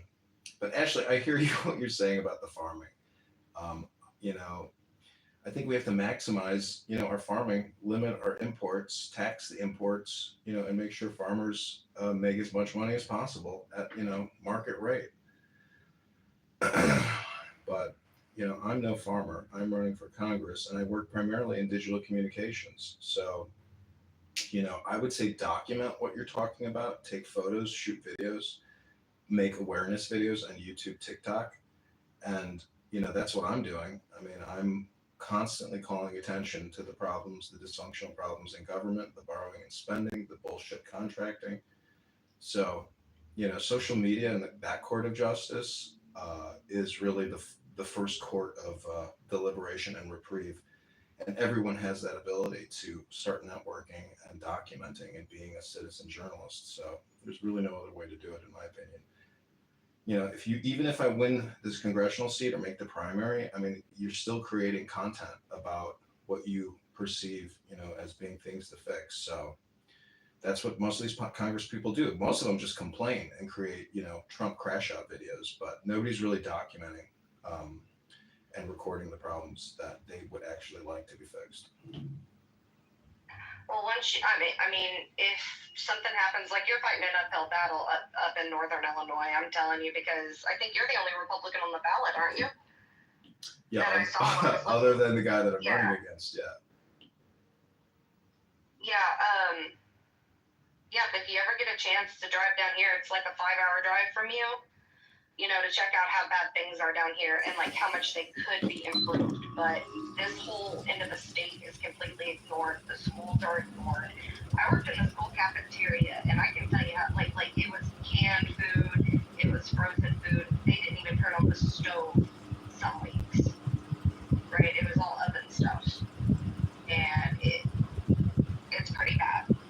And then the special education down here is trash.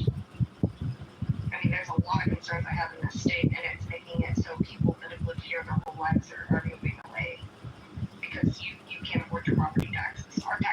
My taxes doubled this year almost. What's keeping you there, Ashley? Family? My grandparents. They're older. They took me in when they didn't have to, so there's no way I'd leave them. Well, I loved it. I came out into the room to hearing somebody railing against property taxes and being injustice that they impose. There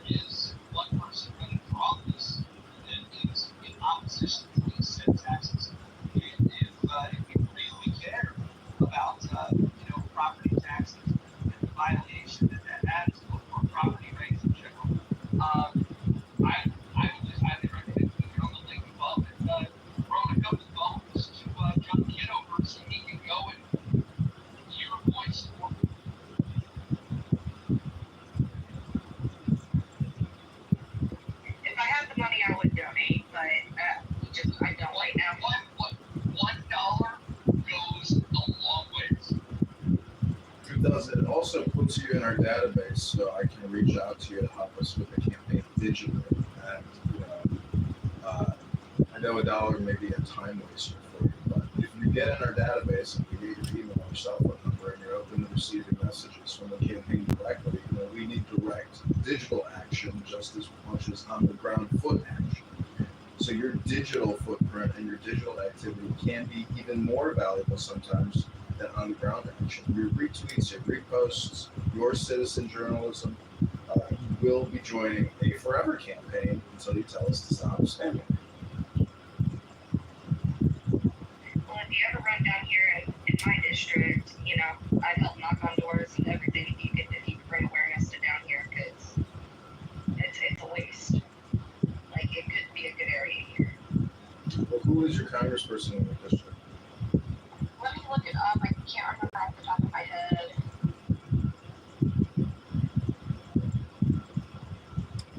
I don't want to dox myself. Do you know who Darren Bailey is? I think I've heard the name. He's a Republican who ran for governor. He owns a large farm. He's kind of like our, who was that rancher guy in Wyoming who stood off against the government?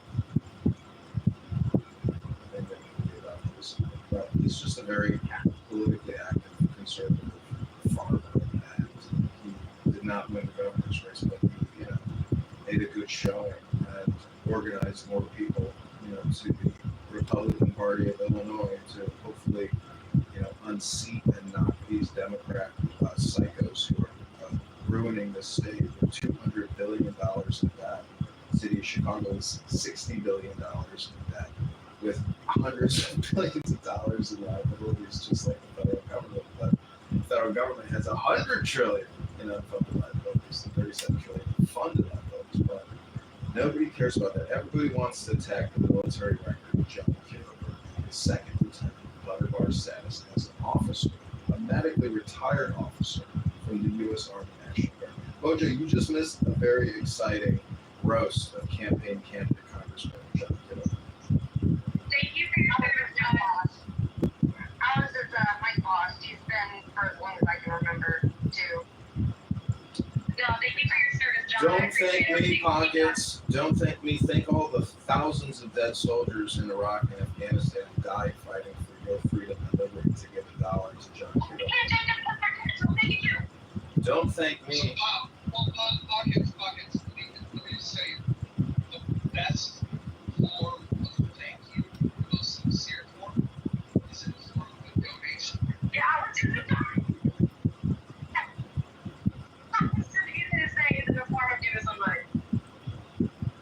Listen, I can't promise you that I won't make drastic cuts to Medicare and Medicaid, but for every $1 you send me, I will give back. Just, I don't know, does $100 billion sound fair in Pockets? How about that?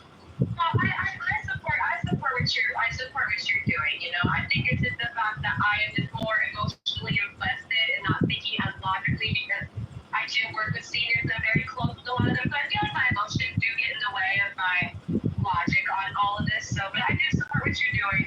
I highly support term limits, which I saw that on your website. I think that's a big deal, is putting term limits on people in office. So I highly support that. Pockets, do you support $1 for $10 for $100 for? Yeah, fucking do all of this. Wow. Thank you, Pockets.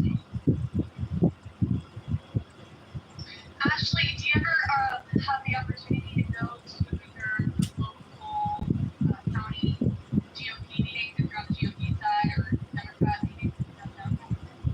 I don't get a chance to, because, trying to find somebody to watch the kids, and there's no way I'd take my kids somewhere like that.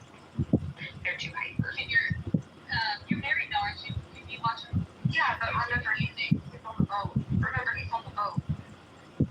So, Well, I don't know what he does. So he goes off. he's gone for 28 days.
But Jehovah was like, don't worry about it, Jojo. You're not saying anything. Oh, I like being yelled at by though, Joe. Other people not so much, but I just feel like passionate, like heated. It's kind of like, what else? No.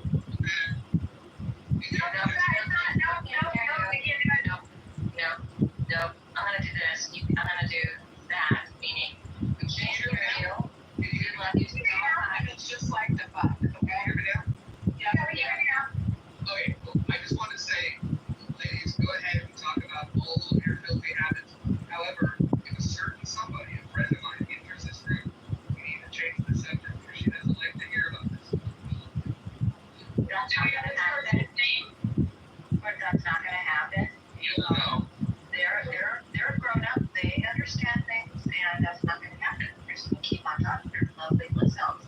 I think the ones who are most silent about the nastiest shit are the ones who are the enemies. That's been my experience. Yeah, bloody, right? Yeah, bloody. Yeah, it's the book girl. I used to be very, very quiet. Yeah, you were a freak girl. Hey, in the streets. Yeah, you wouldn't even know there. Just think that's some crazy shit. Apparently, I'm so influential. All I have to do is go into a group. I know. And I didn't even do it, Kristen. Did you see? I didn't really. You were a not yet. Yeah. I was a very good girl. Yeah, I'll be honest, I don't like talking about it. I don't know. Like my best friend, like my closest friends, we talk about sex, but I'm not big on like No, I totally understand. No, I'd rather tell my strange desires to strangers. Don't fucking know. My friends will look at me. My friends will look at me and be like, I'm never sleeping over your house again. You know what I mean? Yeah. Can I make a suggestion? Sure. Yes. Okay. So, take how many times you masturbate per month and multiply that by 2.5, and that's the denomination that you should donate to. And so I don't hit $20.50. I'm in the denomination. Cash App is open. Yeah, I get all fundraising notes, bank accounts. I think I owe him $25.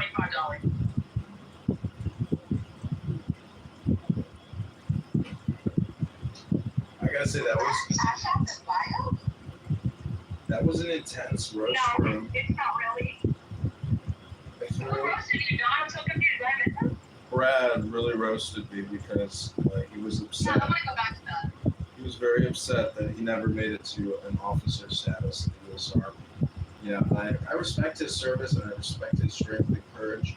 But if you're going to accuse me of stolen valor, I believe that is slander. And also, if you're going to come on here all day, every day, and make homicidal ideation, death threats against people, particularly the young people who are recording you, and if you are a business professional and you do work in insurance or whatever the hell you do, I think you're an absolute madman to come on a social audio chat under your legal name making death threats. And I think that might not have repercussions for your career, job, etc. So, I mean, be careful, throwing stones. And Dr. Adams, I am 100% confident that we are going to get Dr. Adams to change over to the campaign to elect John Kitover for Congress and ditch Darren with the rhino, the vaccinologist, and super debt creator.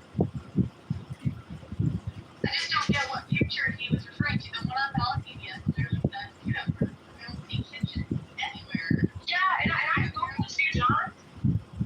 I Googled you. You're fucking everywhere. It's not really hard to find you. I was really dying yesterday when people kept saying, like, you're not who you say you are. I'm like, but he's literally everywhere online. Like, you go to your YouTube, you see your face, you hear the voice, it's the thing. I don't understand what's going on. And the young man in the Palestinian photo that Brad referenced, accepting some sort of award, military award, it's clearly John. The younger, literally, obviously, John. That's a commissioning. That's a commissioning ceremony photo. Yeah, that's when I got my butterflies. Yeah, you can't take away that nose, man. You got a very distinct nose. Like, you can't copy that.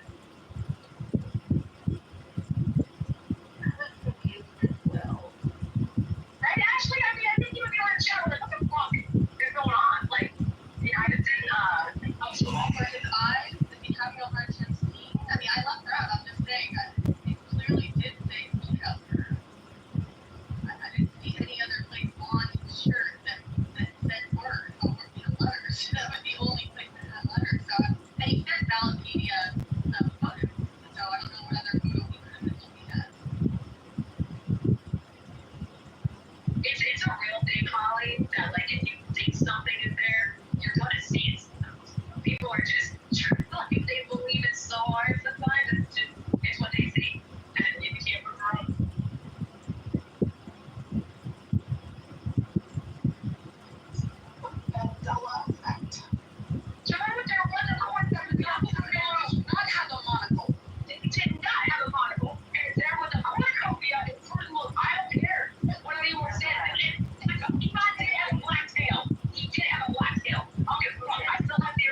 Joe's intention, all these things. Right.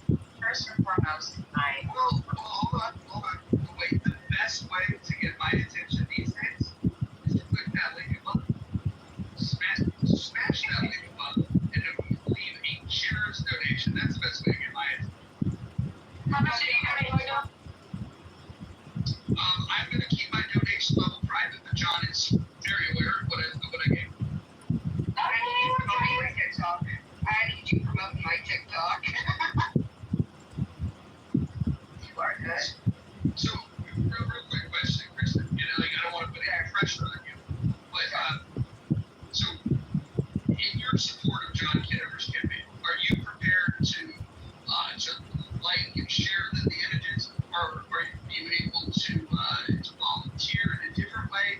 Are you going to be using cash donations? Like, how are you planning to help the John Kitover Congress? I don't know yet. Currently, my cousin is my president.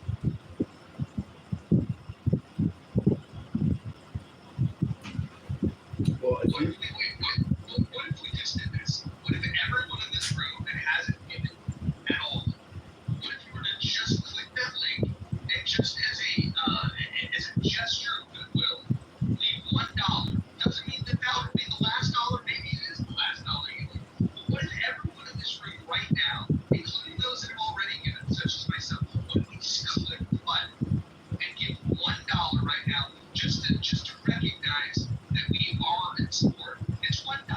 It's $1. $1. We can all afford $1. It's depending on what state you live in, that might be the cost of a single egg. If you can give $1 for a single egg, certainly you can give $1 for somebody that's going to advocate for policies that will lower your cost of eggs.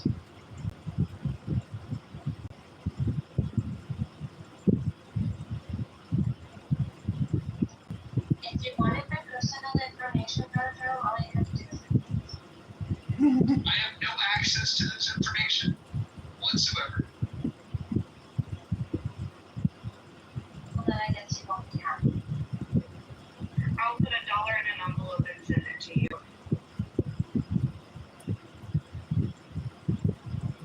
I just have cash.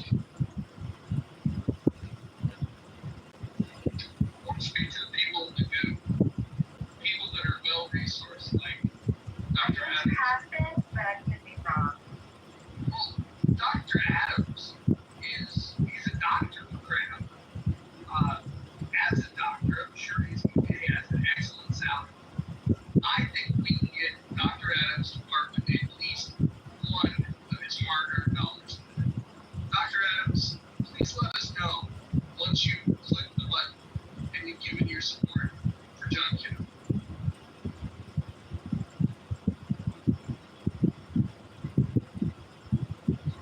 Wallace, hopefully you've given. Wallace. I'm also hoping Matt Cool can get it. Is Matt Cool still there? No, stuff.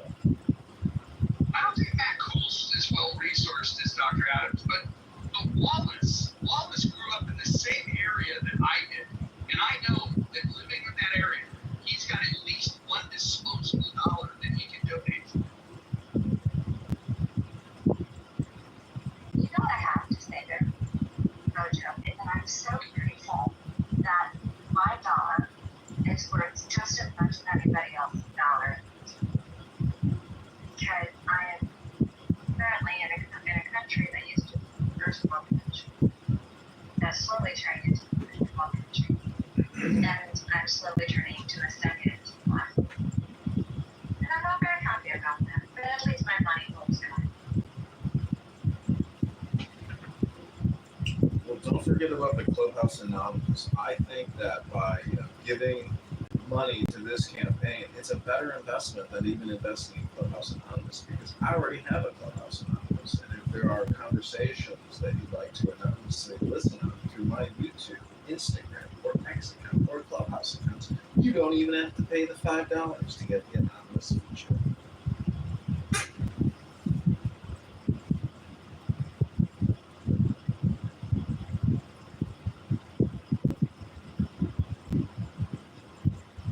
John, when you factor in every dollar collected plus the matching fund. What is the grand total that the campaign is at in less than 48 hours of kicking it off? We're at $1,100. Wow. Wow. And that's less than 48 hours. Imagine where we're going to be 2 weeks in. I will, I really want to optimize my time here and try to probably make, I have 2 offices in my house, and I really want to do more. I got to be in the other room, let these rooms run. I think disengaging and controlling my time is a challenge with the stickiness of, creating these types of rooms. But the Craigslist ads are not generating responses, so I have to find another way. It could be Facebook. There's more work I'm going to do to get campaign volunteers. When I ran for committee person, I had people coming out of the woodworks to help me. But this, because there's a lot less people involved in the geographic proximity of the area, but connecting with real people on the ground there that are sick of their ability is what I would reach out to a guy by the name of Kit Mattis. He's elected member of the state executive committee of the Libertarian Party, and just connect with him. Kit Mattis. M-A-T-T-E-S. You can find him if you look up the Libertarian Party in Illinois. It's on the website. Reach out to him directly. You can mention Roger Mayhem and just say that you want to bend his ear a little bit and see if he's interested in discussing ways to defeat blue.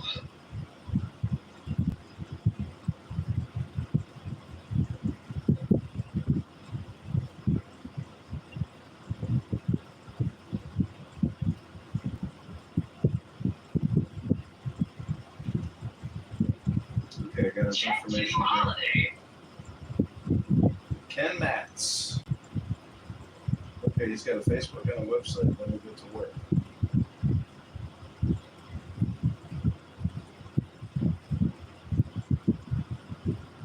He's also on this app, so you can tell him that he can come join any of these conversations up here.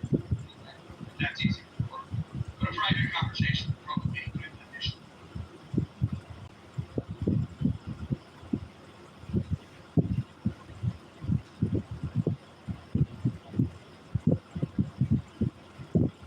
I wonder if your piece is going to donate. I know that she talks a lot about looking to help the Black community. Maybe she's willing to vote in someone that wants the same thing she wants for the Black community.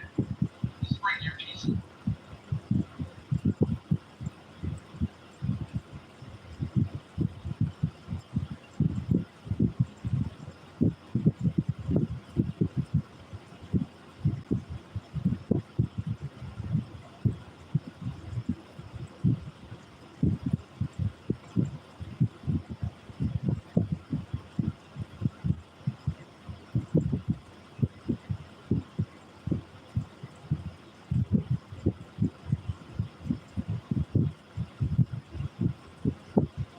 Yes, your piece.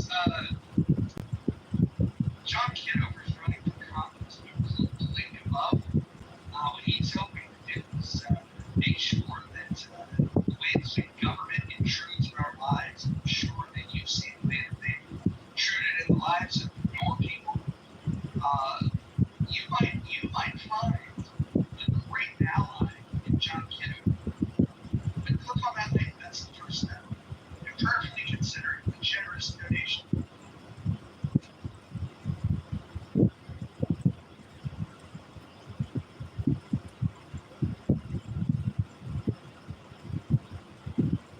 I have a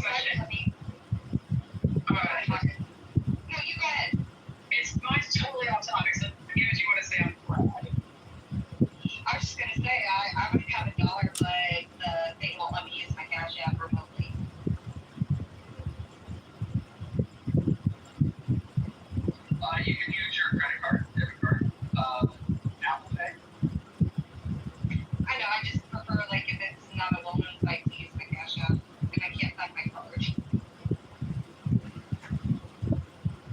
I do have Cash App, but it won't, go into the campaign account. Unfortunately, I can put it in the campaign account and match it on your behalf, but you have to trust me to do that. People want to make sure that campaign disclosure laws are adhered to. Oh, dude, show me your Cash App. I'll put that in. Message me around. We have Brad back in the room who just conducted the roast of candidate Congressman John Kitover. And I thank you, Brad, for all that content, even though you didn't get $1.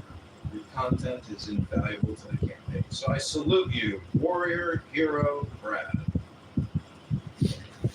You did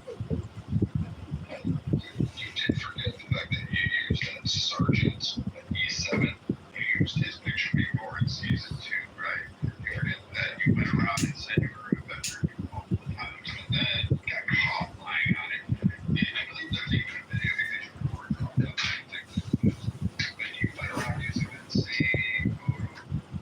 Brad episode 2. Brad, I'm not an E7. I finished in the Army National Guard as a butter bar, an officer, which you did not become. You're not a gentleman. I am a gentleman, an officer, a medically retired U.S. Army intelligence officer, and former infantry sergeant in the National Guard. That's my military record, Brad. You can go on and on and on and on, but that's my military record.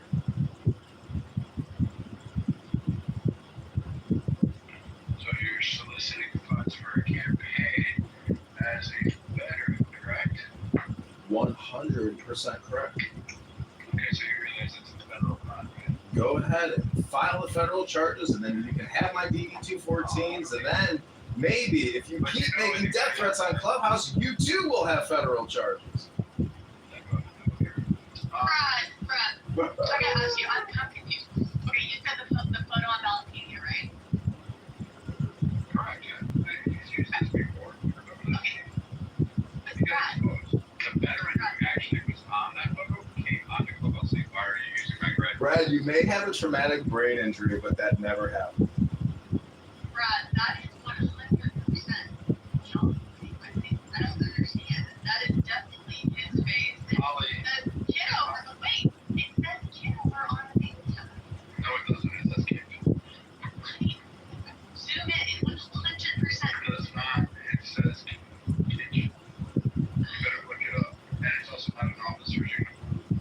It is. It's a Class A uniform. I zoomed in, it says Kitover. No, it doesn't. Sorry. Run your AI algorithm, email them, and look it up and say, okay, let's say Kitchen. Brad, you're going to have egg all over your face on this one. I hate to break the news to you, but I am a veteran, and I'm a graduate of the Citadel Military College in Charleston, South Carolina. I hate to break that news to you, but it's the truth. I'm not doing stolen valor, and I'm not lying. What's And, don't know what to tell So you. what's the oath you take? Just give me the first 2 sentences. For the oath, it is the swearing-in ceremony. Where you come right in the oath, yeah. Just give me the I, John Kitover,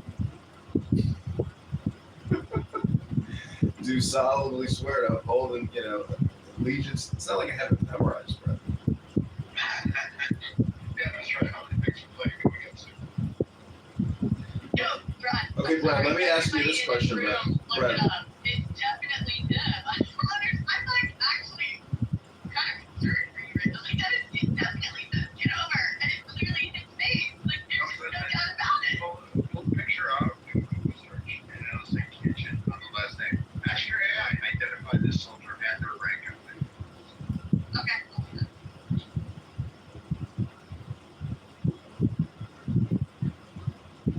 Yeah, Brad, I'm not lying.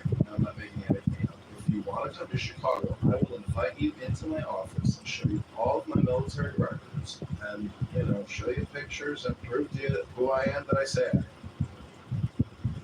Also, you wouldn't be a voter bar for 4 years in the military. That just doesn't happen. I wasn't a butter bar in the military for 4 years. I was first a PFC, a specialist, and then a sergeant in the U.S. Army National Guard in the infantry. And then when I graduated college in 2005, I became a butter bar. And then I was medically discharged in August of 2006.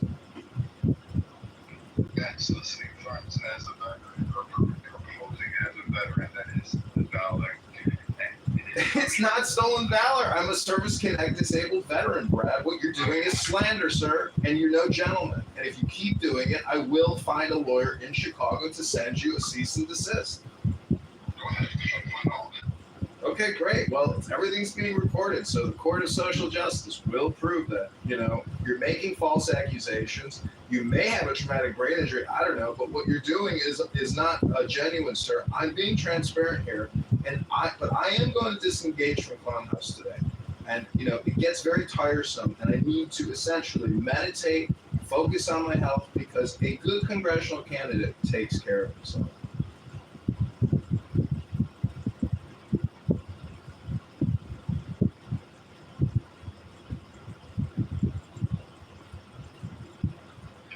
Like I said, taking funds as a donation or soliciting funds and proposing that you are a veteran and you are not is stolen valor. Now you can pretend you're a veteran, and yes, I can walk down the street with you. But the problem comes is when you receive benefits or funds or you raise some kind of financial gain in it, then it becomes a problem. So guess what, buddy? I guess Roger at this point, since he's advertising you're being paid to anybody there, since you said you raised quite $1,000 by tactically in violation of crime because you imposed as an officer on an officer that you already using Clubhouse season money for pretended to get. Brad, it's not. I'm not posing. It's a fact. I hate to break the news to you. And I don't go around this app making death threats nonstop to obese Democrat liberal women who are, interrupting you every other sentence. I mean, if you want to tell people to grow a sense of balls, try to talk to people the way you'd like to be talked to. Maybe you can end the vicious cycle of death threats in life. No, I'm thinking, why aren't you walking to the DFW post in Chicago area? Why aren't you going to Great Lakes, which is right there in the backyard? Brad, I'm in the American Legion, post 777. The commander, his name is John. You're more than happy to go hang out with the American Legion anytime you want. There you go, Holly. So, like I said. Like you said, gots. Brad, I'm not doing stolen valor, and what you're doing is slander. Grow up and stop doing what you're doing.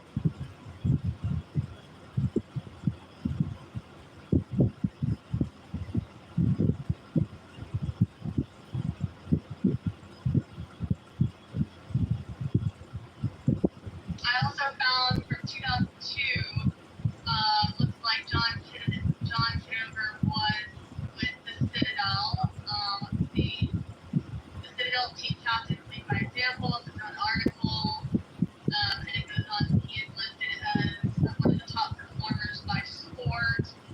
Says John Kitover, baseball maybe, or physical education 3.85, or maybe it's John Kitover dash rifle. Sorry, 3.82 business administration. Is that right, John? Yeah, I was on the NCAA rifle team, and you do .177 caliber, put on these giant suits, and I think what else? Yeah, that was the main sport I did in college. So there's confirmation of that.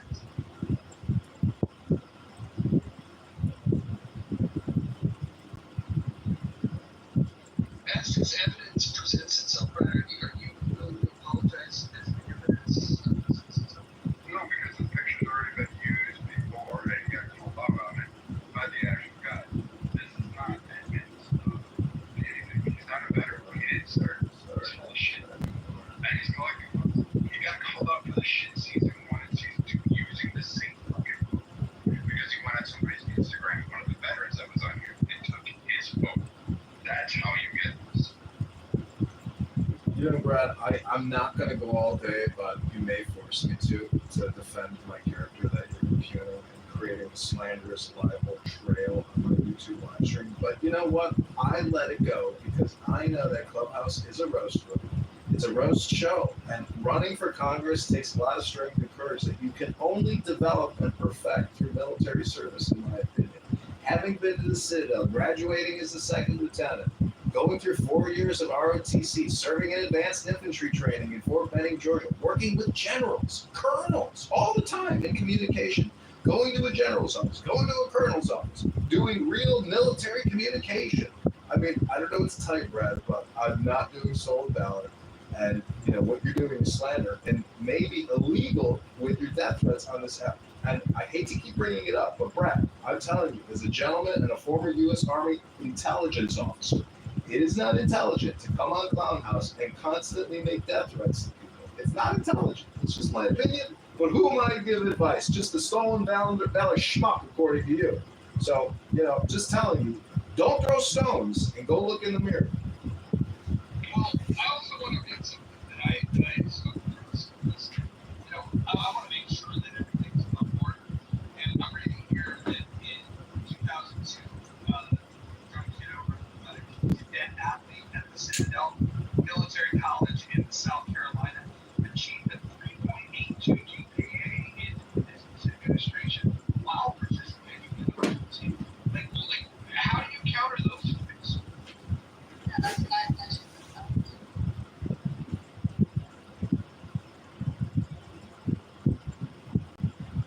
And I mean, I guess what I'm stuck is it's so obvious that the photo is John. It's clearly John. It's not. It's Kitchen is the last name. Because again, has been used this stick before. Again, he used this photo before. So how are you gonna read it? I don't fucking care. You can tell me report it. I don't fucking care. You donating your time. I'm just not reporting it. This guy is fucking soliciting, making his entire listing. He said a bunch of shit that isn't even true. He can't achieve anything of what he said. His medical discharge, he was a sergeant major that we made into an officer. No, the motherfucker would be 50 fucking years old. Like, Sergeant Major, what are you talking about? I never claimed to be a sergeant major. I finished up as an enlisted soldier, as a sergeant, Brad, a sergeant in the U.S. Army. What rank is that? E5 soldier. Who? Okay. So you got your E5 here. You spent all that time, and then all of a sudden Mustanged up and became an officer. Yeah, and then you went to. That's called graduating college at the Citadel, Brad. The Citadel! The Citadel! That's how you say it, Brad. The Citadel! Aware guy who's got pea stains on him with 15 phones in front of him. Like, yeah, okay. Pea stains? What are you talking about? Pea stains? Who's got pea stains on their clothing? That's disgusting, Brad. You know, Brad, I described you yesterday as a heat-seeking missile. Instagram photos, Holly, and you tell me this guy with the 20 phones. Yeah, Brad, why have you never accepted my Instagram friend requests? I've requested you on so many of my accounts. You've never accepted. Brad, I'm not defending who John is as a human being. I'm not talking about any of that, whether I like it or not. I'm saying the name tag says Kitover. The Facebook is John. It says fucking Kitchen on the alternate guy. Let me open it after I fucking cooked his ass earlier. It says Kitchen. Even other people in the audience who it says bullshit. It does say Kitchen. You're open to that. Everyone here zoomed in. We all looked really closely. Actually, it's a little clearer if you zoom a little bit out. If it's closer and you get it, fuzzier it gets, but it's clearly Kitover. The soldier's name is Kitchen. Clearly Kitchen. Now, if John changed the picture and did some fucking Photoshop real quick after I cooked his ass, that's different. But I'm talking right now, what I'm looking up into this whole thing again. Yeah, I read it. It's fucking, I'll use this chat GPT, whatever this fucking thing is. His kitchen. Comes in his kitchen.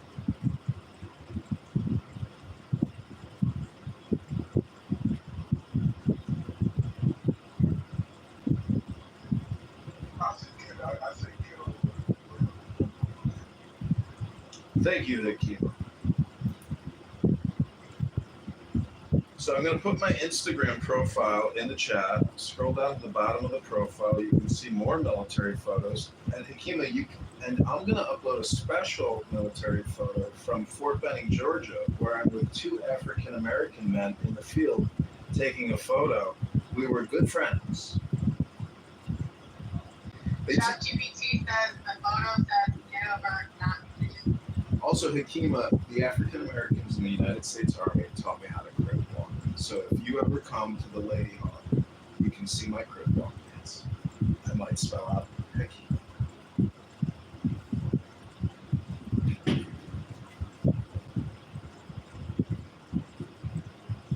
There we have it, ladies and gentlemen, the roast of candidate Congressman John Kitover, former U.S. Army officer in the intelligence of the United States Army. That's right. Finished my time at Fort Huachuca, Arizona. Was medically discharged from Fort Huachuca, Arizona in August 2006, ladies and gentlemen. That's how it ended my career in the U.S. Army. National Guard.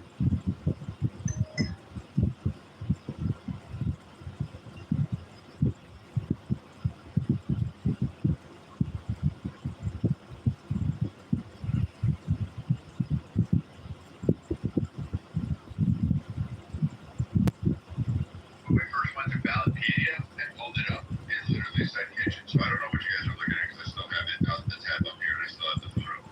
And it was kitchen. And again, this is the same photo that shit used in season 1 or 2 of Clubhouse. He was like, hey, trying to hang around Veteran Circle doing this fucking bizarre fucking bullshit behavior. And sitting there going and streaming people and he was all treated this way. It's the same thing. Except now he's just basically soliciting funds, posing himself as a veteran. This motherfucker never served. This motherfucker never put on a uniform. This motherfucker never went to the Senate.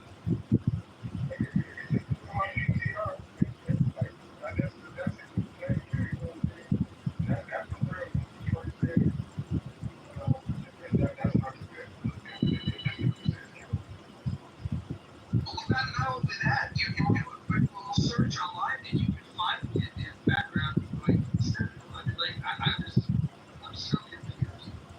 Like, this information's easily searchable.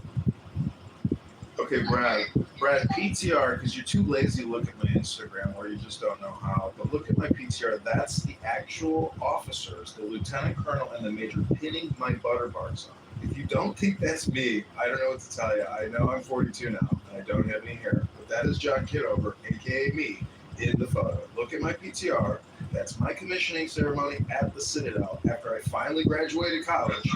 It's me, Brad. I'm gonna post more photos. It's me. Again. Brad, listen to the words that are coming out of my mouth. Okay, Brad, you're gonna tell me my life better than I know it. Okay, this is peak Clubhouse insanity. I'm just gonna keep posting more photos. Please hold, Brad.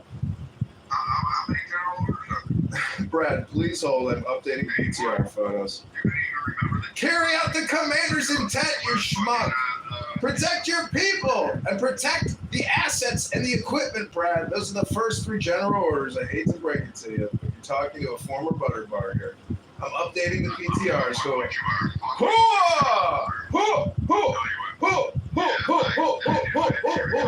Brad, you're gonna lose this one. You're gonna lose it. Yeah, I think you're a fucking moron. I think you're full of shit. Don't dig into him. I know I won't apologize. Fuck you. Fuck that. Fuck him. Listen, Brad, here's another PTR for you. This is me graduating the Citadel. That's my Citadel, senior uniform, holding my diploma. Look at that. And that's Major General Grinolds, a Marine Corps general. Oh, yeah, isn't this motherfucker here? It is, Brad. I don't know what to tell you, man. You're wrong, dude. This is not, I get it. It's John Kitover, Edmund Dakin. I live on Edmund Street, you schmuck. Edmund is not my name. My name is John Zachary Kitover. That Roger cooked up with. This is not a prank, Brad. This is not a prank. Hoping he gets to, maybe you're hoping he gets over the limit of $1,000, in which case the FBI actually does come to the door. No, Brad. The FBI comes to the door and shoots me. All right, I'm going to have to notify the FBI in Chicago now that you're mentioning them. And I know the head Ross back here in Chicago. I've interviewed with him. I know who he is. No ankle monitor on this. That's just a strap to my paddleboard down by my boat that I'm headed to, Brad. I hate to break the news to you, but no, I didn't name it Amistad. That was Mojo here. It's called Lady Hawk. Also, ladies and gentlemen, this is a lot of fun, and Brad, I gotta hand it to you. We need you. Without you, there would be no conflict, and it would be the most boring recording ever made. So I'm gonna post the YouTube live. You can see me in my Trump hat, in my Jesus Christ T-shirt that I bought on eBay, and you can see a former U.S. Army Second Lieutenant Butterbar. And if you want to call my roommate at the Citadel, who has used me for his background investigations as he's moved up into the military-industrial complex, I'd be happy to give you references, referrals, people that know me, that served with me. And I don't know what to tell you, Brian, but I'm not lying. I did not deploy to Afghanistan, and I did not deploy to Iraq, but I did serve in the U.S. Army National Guard here in Chicago, in South Carolina, in Georgia, in Washington, and in Arizona. That's my record, Brad, and I'm sticking to it. And I'm recording myself live, so if I'm sitting here doing stolen valor, as you suggest, I would suggest that what you're doing, sir, is slander. And it could be libelous and result in actual financial damages. I say you're full of shit. I say you're using stolen valor, and I say you're a fucking fake. Bring the lawsuit up because discovery comes into play. Sounds good. Can't wait for you to discover the truth that you're a schmuck. I hate to break the bad news to you.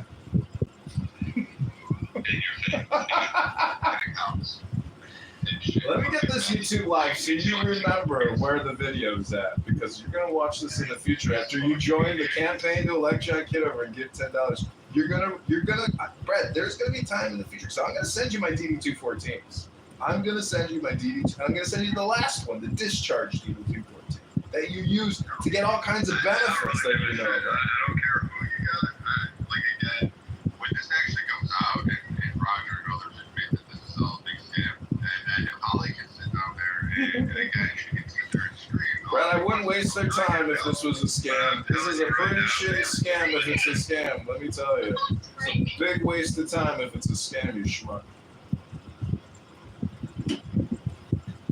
I'm not your enemy. I'm really like. He tried to predict in season 1. The same picture was used. It's bullshit. And at that time, I was running for committee person, not Congress. We've upgraded to the highest level next to running for Senate, which hopefully we will, or one day we'll run for mayor of Chicago. You never know where this train's going to go, Brad. And then you actually were bigger than Chris Kyle, and then you knew more, and you actually served a lot. You made this. Chris Kyle? I never served with Chris. No, you know who I did serve with was Pat Tillman. He was at Fort Benning. Not with me in my platoon or my company, but we saw him at a distance. And again, this was in the summer of 2002 that I was at Fort Benning, Georgia, with Pat Tillman, who is now dead.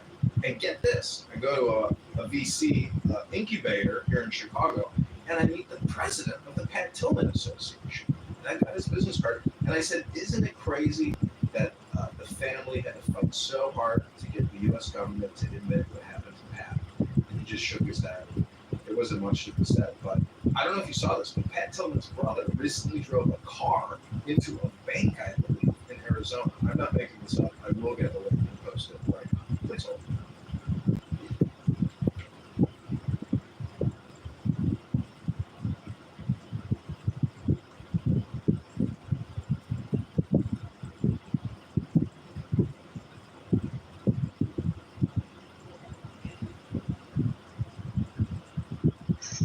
I was just asking everybody to do our research. It's just like you can find out the truth about people. John Kitover did go to the Citadel. There's definitely nothing fictitious about that. What's in the front? So that? The person that you're alluding to actually speak with this. That's right. It's the claim. Like I said, full of shit. And again, don't doubt me next time when I tell you don't fucking fall for this shit.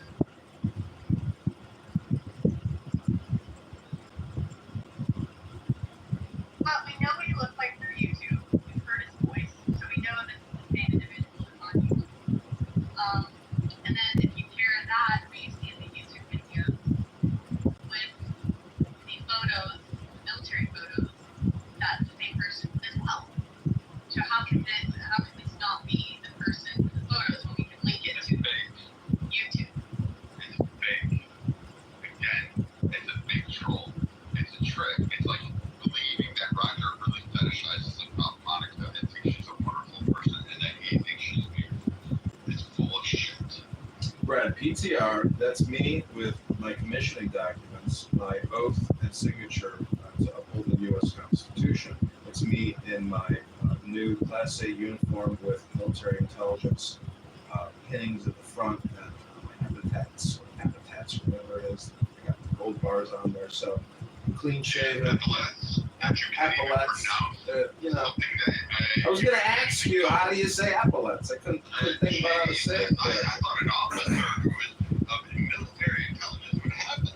No, I guess you're dumb, fucking fake scamming, fucking stolen valor, fucking parading asses. Couldn't get the fucking lingo right. Next time, don't have a veteran on stage when you try this kid and make sure veterans aren't in the audience. Brad, I'm going to tell you again, if you keep slandering me and committing libel, I'm going to hire the best campaign attorney that this campaign can afford, and we are going to roast you on Clubhouse. But I wouldn't dare waste $1 that anyone has given to this campaign to sue it. I hope the constituents know that I would never waste $1 of this campaign fund. Wasting my time suing Bradley from Clubhouse. I'm not going to sue you. You should be worried about what you're saying on this app, Brad. About taking care of the mentally ill. I will for sure. Press charges as me, you are mentally ill. Get you locked up in that hospital so they can authority and lithium injected into your ass for all this. And kind of continuous basis. Oh my gosh, Brad. I think it'd be a fantastic. Brad, relax. Relax, Brad. Relax. You know, I say friends for life. I agree with most things you say on this app, except when you're making death threats. It's the only time I don't agree with what you're saying. But I know you're a wealth of information. I asked you where you get your information. You told me all these amazing sources, and I was like, wow, this guy really cares, and he knows a lot. So I'm not trying to have conflict with you, but I'm also trying to defend myself because what you're doing, sir, is slander, and you are no Jane.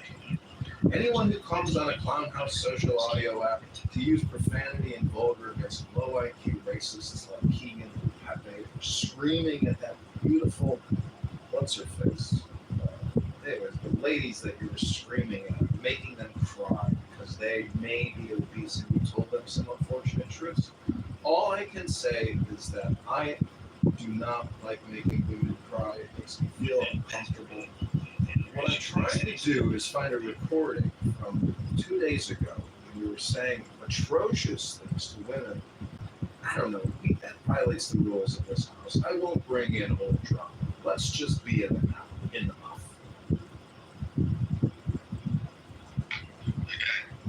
For those of you who are Sydney, I don't know what this fucking idiot's name is.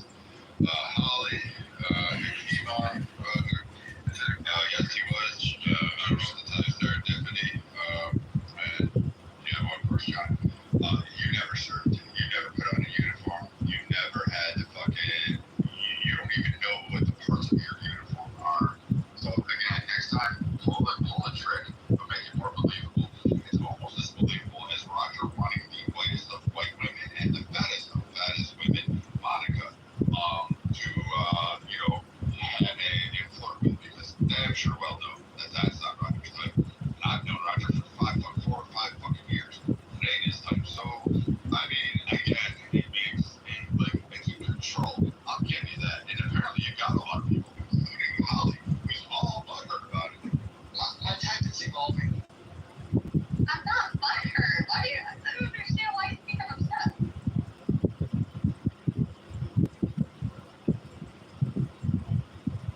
Well, Brad, I don't know what to tell you, but I'll tell you what I did do when I was at Fort Benning, Georgia, after we did the bayonet, which is a 20-mile rock into a river where you go across a wire and then you assault a turret or a mill box. And I got to tell you, we would have gotten wiped out. There was no leadership. The drill sergeants disappeared and they observed from a distance, and we would have all gotten wiped out. Nobody was formed in a way that would have prevented friendly fire. There was no, we were trained for many months, and I'll tell you that after action ready review with our drill sergeants, they dropped their heads and were shaking their heads in total disbelief of why we all just got eliminated by this enemy position. And I had to agree with them.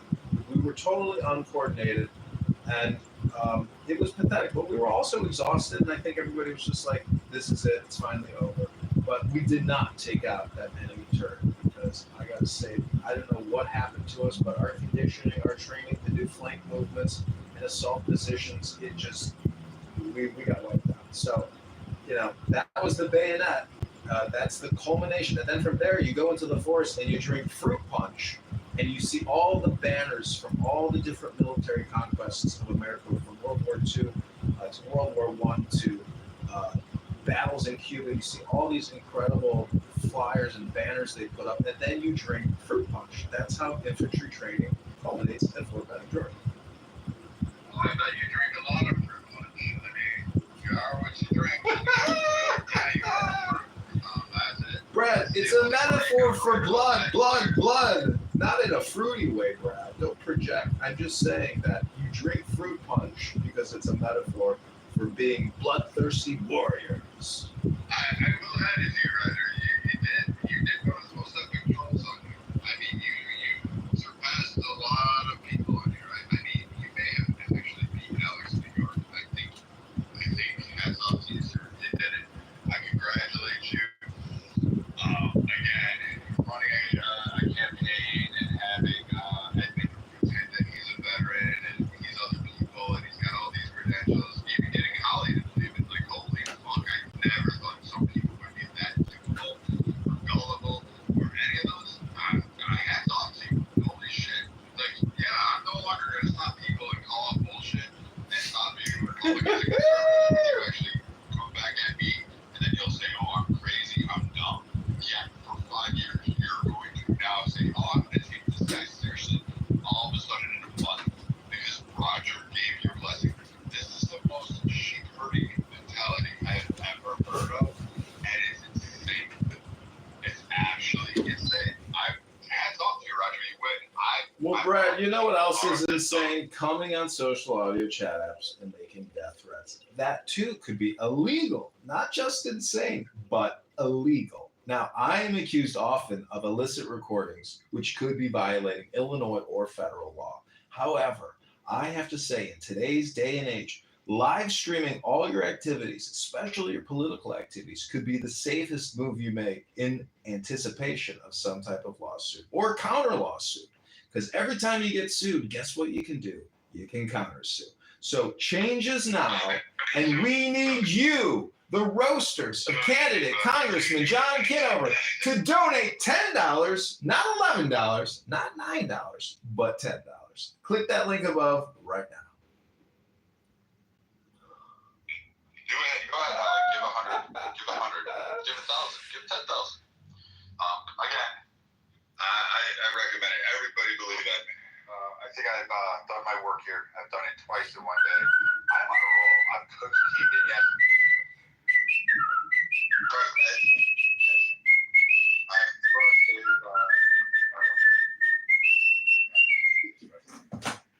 The Army sucks anyway. Like, you guys are a bunch of beta bitches who have big sense and you're going to try to grow those beta bitches for the chair force. But, I mean, it's a close tie there. He was in the Navy, this guy. I mean, This guy was in the Navy. But, yeah, go ahead, Holly. Continue to do that. Have fun. Win this round.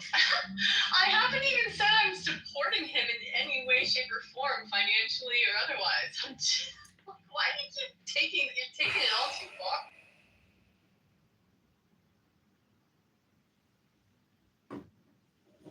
Edmund is a veteran, is the newest fucking... That was revelry there. That was me whistling revelry.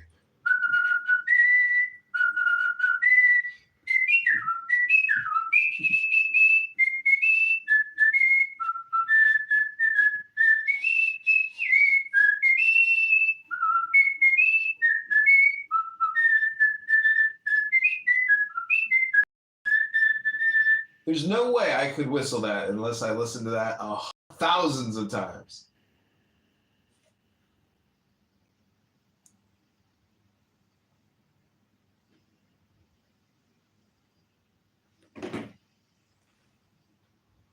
Well, ladies and gentlemen, we've had another exciting edition of Clown House Drama. Heated conversations about nothing. People causing crises, causing slander, causing all kinds of chaos here on Clown House. Chaos agents, as I like to call them. Men that are not gentlemen. They don't know the first thing about being a gentleman, a soft, and borrowing and spending on your behalf. If you're sick of people like that, then you need to give $1 to the campaign to elect. We got the quotation marks down there, or apostrophes. Thank you, we'll see. God bless you. Serendipity, if you want to mod me, I will remove the poll, which I will say 80% of people voted that I am a veteran. 20% say no effing way this idiot served. Now, I understand if you said that this idiot didn't serve because I am a clown. I'm a comedian, and clowns are stupid idiots. So, but there's a mystical approach to being stupid that I think maybe you're overlooking. But let me pin the link again, and then this will be the final campaign shout out for a donation today, because we have to get off the Clown House. This is beyond pathetic that we're here these many hours. I feel like it's not helping the campaign. It's hurting my physical body because I need to exercise. I have been skipping the gym because Roger Mayhem has in strength in this house, in the muff. In the muff. You see what I'm talking about? That super positive vibration. Okay, click the link above. Link has been pinned. The campaign to elect John Kitover, that's right, ladies and gentlemen, we have an EIN, we have a bank account, we have an FEC filing. To run for Congress, we have a campaign financial disclosure we have submitted, and we have raised $1,100,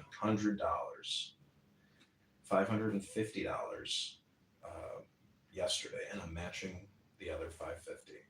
Dr. Adams, I know we can convince you. Wallace, I think you've contributed. I thank you, and anybody else here who is considering it. Just remember that I'm fully transparent. Tell me your priority, and I will put it in our collection of priorities, and we will see where your priority lines up with all the priorities and how we can financially optimize by winning this congressional district. I can tell you how Darren LaHood has optimized his congressional district by creating $20 trillion in debt. You can look at all the HR acts that he votes on and the top 10 HR acts in terms of dollar amounts. And there's his name on some of the biggest multi-trillion omnibuses in American congressional history. It's right there. Just Google Darren LaHood HR acts or go on Grok and ask, dear Grok, please tell me the largest HR acts that Darren LaHood has voted on, and then tag Darren LaHood and say, all the voters in District 16 should vote for candidate Congressman John Kitover on X. Go to John Kitover IL on X right now.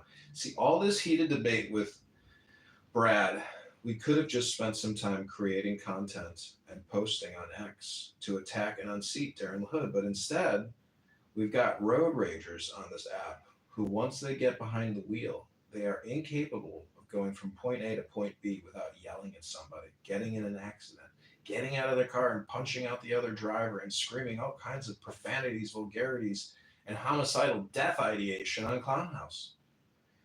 Am I deaf or am I just hearing things? Sometimes I don't know. I let it go. I don't live my life in fear. I don't think a jihadist or some mountain man screaming at me on a social audio app is going to come to Chicago and waste his time. But if they want to look at my DD214s, which I have to use all the time, I'd be happy to show them to you. Because, ladies and gentlemen, I'm not lying to you. I'm totally transparent and telling you the truth, making a real financial disclosure. Not just my financial disclosure, but a federal financial disclosure. Spending is out of control. Stop the borrowing, stop the spending. I created a famous mantra on this app called BRT, CRT, BLM, LGBTQ. I know Brad has clubhouse derangement syndrome. Or at the beach right now playing volleyball, sipping on a daiquiri, doing yoga, not on Clown House, defending my honor, my character, and my sacred honor. I should have just said character and sacred honor, but you get the point. But Brad did read with us in the other room, so I'll give that shout out to Brad. You know, not everybody read a book with us. He did. So I stand with Brad, even though Brad doesn't stand with me. That's true Christian character. What reward do you have in heaven unless you're willing to let it go? You know, you got to get that. You got to go the extra step in communication. I'd like to read a couple Bible verses before we end, or I leave in the muff. I hope they're more helpful to you than anything you've listened to so far today, because I get the feeling that it's just the Brad show, or the Keegan show, or the Jazzy show, or the Roger Mayhem show, or the John. I like reading. That's when I like when I'm speaking through reading a book. That's when I'm happiest. So, the nursery rhyme contains profound magical secrets which are open to everyone who has made a study of the correspondences of the Holy Kabbalah. To puzzle out an imaginary meaning for this nonsense sets one thinking of the mysteries. One enters into deep contemplation of holy things, and God Himself leads the soul to a real illumination. Hence also the necessity of incarnation. The soul must descend into all falsity in order to attain all truth. For instance, old Mother Hubbard went to her cupboard to get her poor dog a bone. When she got there, the cupboard was bare, and she is none other than Bina, as is evident in the use of the holy letter H with which her name begins. Nor is she the sterile mother Ama, or Amma, but the fertile Ama, for within her she bears Vau, the sun. For the second letter of her name and R, the penultimate, is the sun Tifereth, the sun. The other three letters of her name, B, A, and D, are the three paths which join the three supernals. To what cupboard did she go? Even to the most secret caverns of the universe. And who is this dog? It is not the name of God spelt Kabbalistically backwards. And what is this bone? This bone is the wand, the holy lingam. The complete interpretation of the rune is now open. This rhyme is the legend of the murder of Osiris by Typhon. The limbs of Osiris were scattered in the Nile. Isis sought them in every corner of the universe, and she found all except from this rich storehouse of magic lore. Little Bo Peep, she lost her sheep and couldn't tell where to find them. Leave them alone, and they'll come home, dragging her tails behind them. Bo is not Bo is the root meaning light, from which spring such words as Bo tree, Bodhisattva, and Buddha. And Peep is Apep, the serpent Apophis. This poem therefore contains the same symbol as that in the Egyptian and Hebrew Bibles.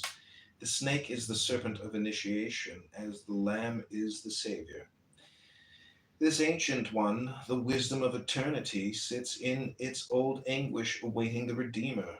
And this holy verse triumphantly assures us that there is no need for anxiety. The Saviors will come one after the other at their own good pleasure, and as they may be needed, and drag the tails, that is to say, those who follow out their holy commandments to the ultimate goal. Again we read, little Miss Muffet sat on a tuffet, eating of curds and whey. Up came a big spider and sat down beside her and frightened Miss Muffet away. Little Miss Muffet unquestionably represents Malka, for she is unmarried, she is seated upon a tuffet. It as she is the unregenerate soul upon Tiferet, upon Tophet, the pit of hell. She eats curds and whey, that is, not the pure milk of the mother, but milk which has undergone decomposition. But who is the spider? Verily, herein is a venerable arcanum connoted. Like all insects, the spider represents a demon. But why a spider? Who is this spider who taketh hold with her hands and is in king's palaces? The name of this spider is death.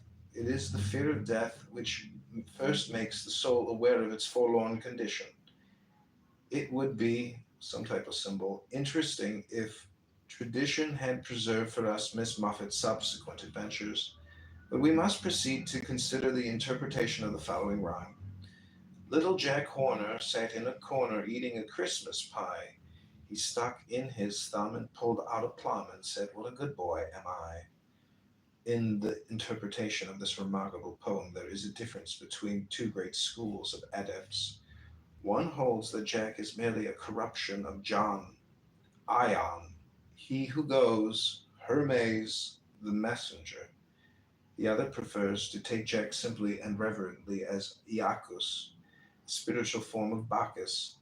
But it does not matter very much whether we insist upon the swift be applied to none other by even the most casual reader of the Holy Gospels and the works of Congreve. And the context makes this even clearer, for he sits in a corner, that is, in the place of Christ, the cornerstone, eating, that is, enjoying that which the birth of Christ assures to us. He is the Comforter who replaces the absent Savior. If there was still any doubt of his identity, it would be cleared up by the fact that it is the thumb, which is attributed to the element of spirit, and not one of the four fingers of the four lesser elements, which he sticks into the pie of the new dispensation. He plucks forth one who is ripe, no doubt blessed subject to yet another. Tom, Tom, the piper's son, stole a pig and away he run. The pig was eat and Tom was beat and Tom went roaring down. The god of the sunset, called the son of Apollo, the piper, the maker of music. The only difficulty in the poem concerns the pig. For anyone who has watched an angry sunset in the tropics upon the sea will recognize how uncomparable a description of that sunset is given in that wonderful last line. Some have thought that the pig refers to the evening sacrifice, others that she is Hathor, the lady of the West, in her more sensual aspect. But it is probable that this poem is only the first stanza of an epic. It has all the characteristic marks. Someone said of the Iliad that it did not finish, but merely stopped. This is the same. We may be sure that there is more of this poem. It tells us too much and too little. How came this tragedy of the eating of a merely stolen pig? Veil this mystery of who eat it. It must be abandoned then as at least partially insoluble. Let us consider this poem. Hickory dickory dock, the mouse ran up the clock. The clock struck one and the mouse ran down. Hickory dickory dock. Here we are on higher ground at once. The clock symbolizes the spinal column, or if you prefer it, time, chosen as one of the conditions of normal consciousness. The mouse is the ego. Mus, a mouse being only some. I am, spelled Kabbalistically backwards. This ego, or prana, or kundalini force, being driven up the spine, the clock strikes one, that is, the duality of consciousness is abolished, and the force again subsides to its original level.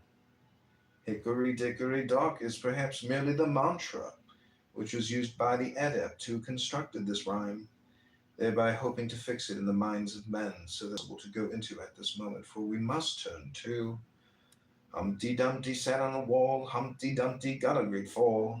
All the king's horses, all the king's men couldn't set up Humpty Dumpty again. This is so simple as hardly to require explanation. Humpty Dumpty is, of course, the egg of spirit, and the wall is the abyss. His fall is therefore the descent of spirit into matter. And it is only too painfully familiar to us that all the king's horses and all his men cannot restore us to the height. Only the king himself can do that. But one hardly dare comment upon a theme which has been so fruitfully treated by Ludovicus Carolus, that most holy illumined man of God. His masterly treatment of the identity of the three reciprocating paths of Daleth, Teth, and Peh is one of the most wonderful passages in the Holy Kabbalah. His resolution of what we take to be the bond of slavery into very love, the embroidered neckband of honor bestowed upon us by the king himself, is one of the most sublime passages in this class of literature. Peter, Peter, pumpkin eater, had a wife and couldn't keep her. He put her in a peanut shell, then he kept her very well. This early authentic text of the Hinayana school of Buddhism is much esteemed even today by the more cultured and devoted followers of that school. The pumpkin is, of course, the symbol of resurrection, as is familiar to all students of the story of Jonah and the gourd. Peter is therefore the Arahat who has put an end to his series of resurrections. That he is called Peter is a reference to the symbolizing of Arahats as stones in the great wall of the guardians of mankind. His wife is, of course, by the usual symbolism, his body, which he could not keep until he put her in a peanut shell, the yellow robe of a bhikkhu. Buddha said that if any man became an Arahat, he must either take the vows of a bhikkhu that very day or die. And it is this saying of Buddha's that the unknown poet wished to commemorate. Taffy was a Welshman. Taffy. My house is, of course, equivalent to my magic circle. Note that Beth, the letter of Mercury, and Magus means a house. The beef is a symbol of the bull, Apis, the Redeemer. This is therefore that which is written, O my God, disguise thy glory, come as a thief, and let us steal away the sacraments. In the following verse, we find that Taffy is in bed owing to the operation of the sacrament. The great task of the alchemist has been accomplished. The mercury is fixed. One can then take the holy dagger and separate the caput mortuum from the elixir. Some alchemists believe that the beef represents that dense physical substance which is imbibed by mercury for his fixation. But here, as always, we should prefer the more spiritual interpretation. Bye, baby bunting. Daddy's gone a hunting. He's gone to get a rabbit skin to wrap my baby bunting in. This is a mystical charge to the newborn soul to keep still, to remain steadfast in meditation. For in Bai, Beth is the letter of thought, Yod, that of the hermit. It tells the soul that he, father of all, will cloth him about with his own majestical silence. For is not the rabbit he who lay low and said nothing? Patty cake, baker's man. Bake me a cake as fast as you can. Pat it and prick it and mark it with P. Bake it in the oven for baby and me. This rhyme is unusually accompanied, even today in the nursery, with a ceremonial clapping of hands, the symbol of samadhi. Compare what is said on this subject in our comment on the famous Advent passage in Thessalonians. The cake is, of course, the bread of the sacrament, and it would ill become candidate Congressman Kitover to comment upon the third line, though it may be remarked that even among the Catholics, the wafer has always been marked with a phallus or a cross. Okay, that's my mystical reading of the day.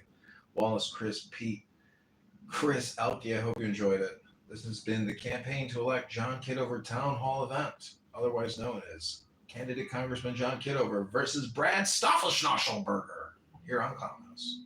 Hope you enjoyed it.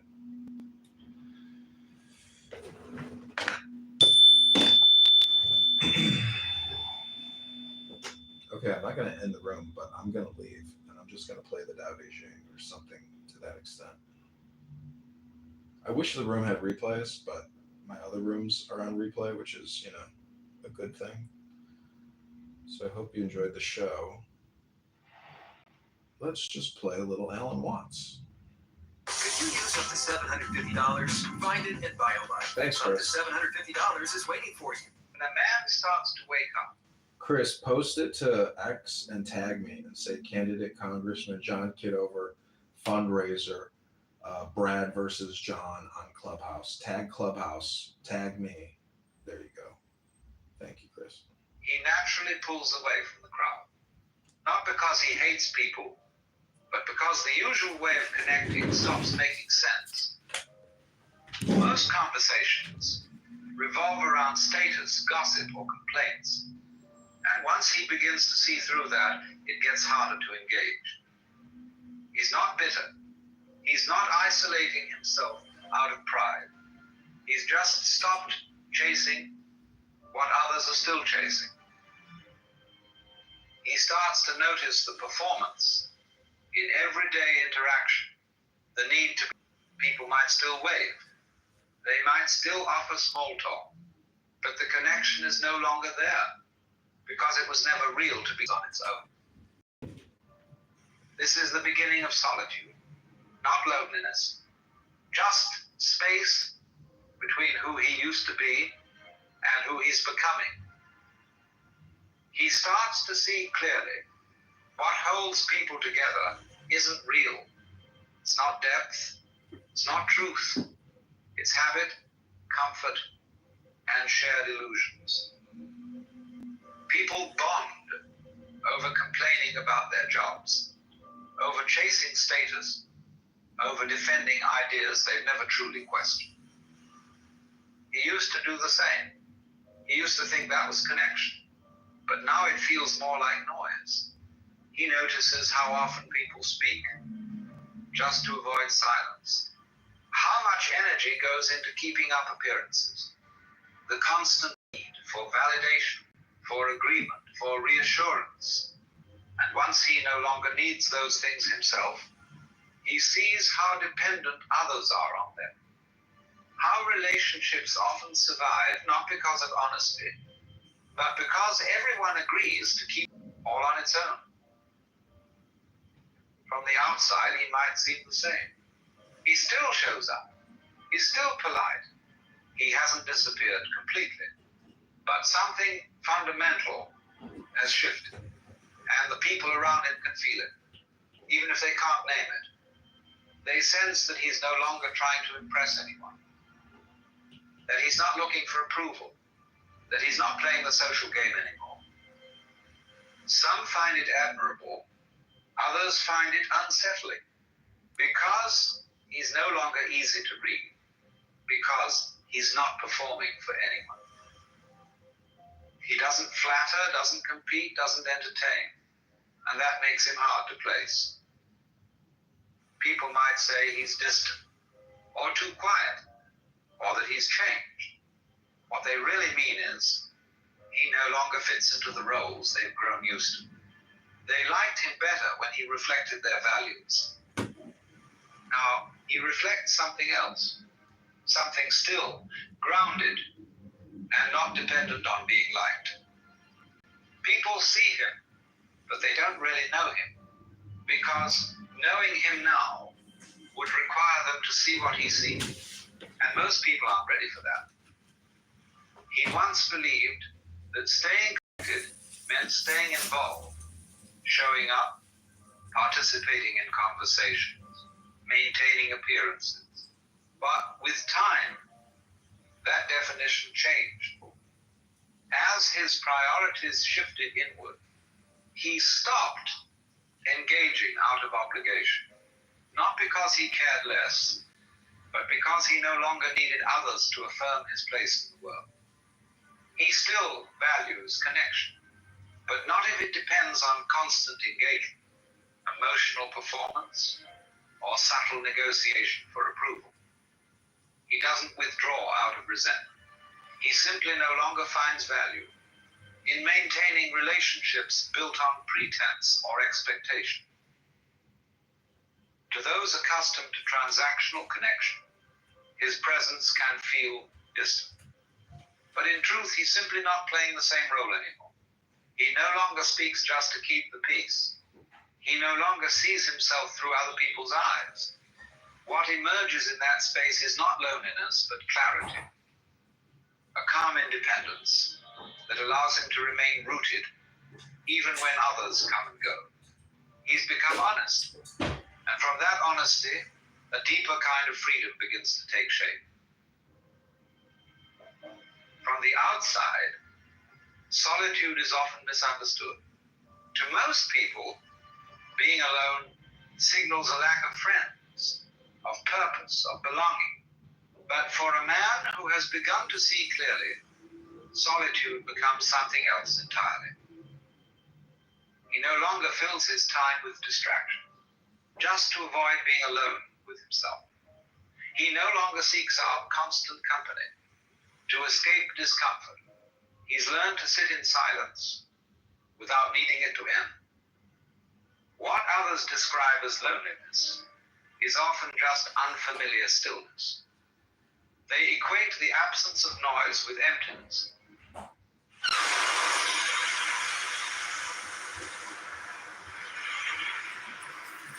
Hey everybody, we're on the boat. We're on the Lady Hawk. We're at the beach. He's realized that most of what fills a typical day, talks, tasks, and duties, is just noise pretending to be important. In solitude, he sees himself without distortion. There's no one to impress, no image to maintain, and that clarity, while uncomfortable at first, becomes a source of strength. He doesn't avoid people, but he also no longer depends on them to feel complete. This shift usually confuses others. They assume he must be withdrawn, disconnected, or even arrogant. But in truth, he's simply content with his own presence. He has faced the silence most people run from and discovered it wasn't silence at all. It was peace. As he grows more inwardly stable, he becomes less predictable to others. Not by intent, but by the simple fact that he no longer participates in the subtle exchanges that define most social interaction. He does not mirror emotions to gain approval. He does not offer reassurance when it would mean denying what he sees. To those still dependent on external validation, this creates discomfort. They may interpret his neutrality as arrogance, his silence as judgment, his detachment as disinterest. In reality, he is none of those things. He's simply no longer invested in managing perception. Much of what people call connection is actually a performance, a mutual agreement to keep certain illusions intact. Once he steps outside that arrangement, he disrupts it just by being present. He doesn't argue or provoke or attempt to convert anyone to his view. But the absence of familiar signals, approval, flattery, emotional reinforcement, makes others uneasy. Many of his previous friendships begin to fade, not because of conflict, but because the foundation they stood on no longer holds. He begins to notice how often relationships are maintained through shared complaints, routine habits, or the mutual reinforcement of personal narratives. Once he no longer participates in those patterns, the connection weakens on its own. He no longer feels compelled to... Okay, I feel like this is an even better way to raise money is to just play Alan Watts for the campaign. So if you're enjoying this Alan Watts Clubhouse experience, consider giving $1 to $10 to $100 to $1,000 if you can afford it. But this is candidate Congressman John Kitover. Chris, thanks for sending me the Brad Slander video. We've reposted it to our X account. Follow us on X at John Kitover IL right now. Thank you.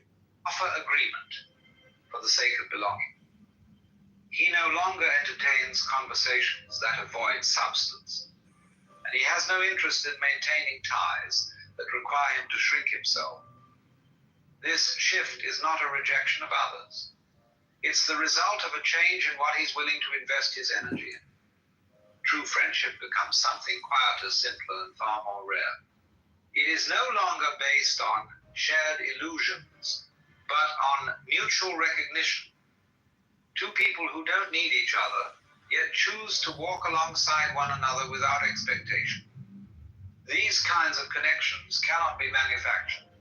They emerge naturally, if at all, and only when both individuals have stopped seeking to be completed by the other. Most social interaction relies on unspoken rules. You validate my perspective, I'll validate yours. We won't go too deep.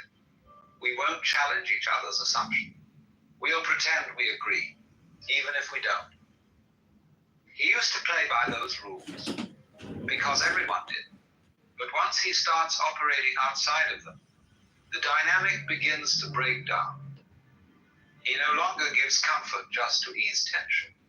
He doesn't pretend to agree when he doesn't.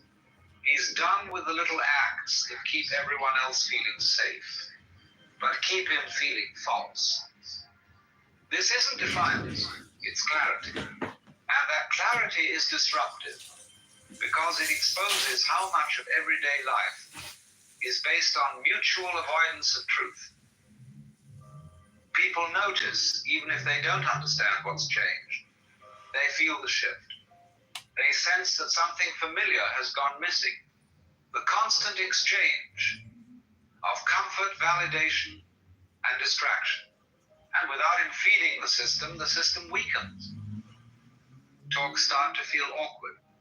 People stop reaching out as much. What used to feel warm and familiar now feels tense and uneasy. Not because he did something wrong, but because he stopped playing along. He hasn't rejected anyone. He simply stopped reinforcing a structure he no longer believes in. As his understanding deepens, something unexpected happens. He begins to need less, not just materially, but emotionally, socially, even intellectually. He no longer seeks recognition. He no longer relies on others to confirm what he already knows internally. And as that need dissolves, so do many of the relationships that once required it. This is the paradox. The clearer he becomes, the quieter his life becomes. Not because he's closed off, but because so much of what once filled his time was rooted in a search for external affirmation. Without that search, most social activity feels optional, if not unnecessary. He stops trying to be understood. He stops needing to explain.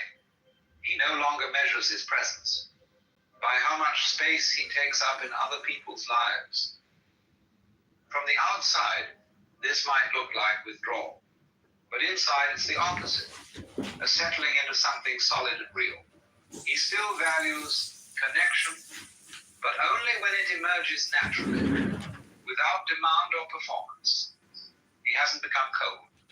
He is simply no longer dependent. And in that detachment, there's a kind of depth that can't be found through attachment. Once he wakes up, he can't unsee what he sees. He looks inward, and the noise quiets. He looks outward, and the world is still asleep.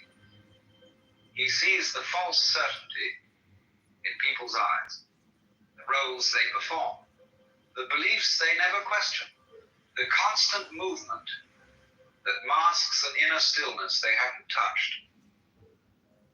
He no longer envies what others call connection, because he understands the cost it often demands: agreement, performance, conformity, and he won't trade truth for the comfort of fitting in.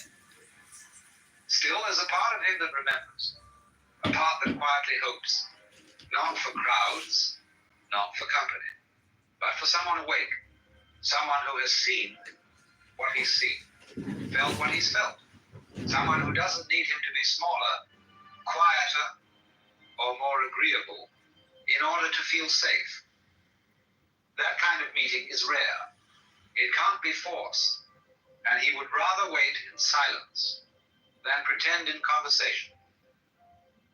So he walks alone, not because he enjoys being apart, but because in a world still dreaming, authenticity is more valuable than acceptance. At some point, the solitude stops feeling unusual. It becomes normal, not empty, just quiet. He no longer interprets distance as a problem to solve. He sees it for what it is. the natural result of no longer pretending. While others surround themselves with noise, he has learned to live in stillness. While many chase attention, he moves without asking to be seen. People often assume he must feel lonely, as if company, any company, is always better than walking alone. But they confuse isolation with absence. He is not absent. He is simply no longer performing. He has come to prefer the space that honesty creates over the closeness that illusion demands. This is the final shift. He doesn't need the world to wake up for him to feel hope. He doesn't need agreement to feel clear. And he doesn't need validation to know who he is.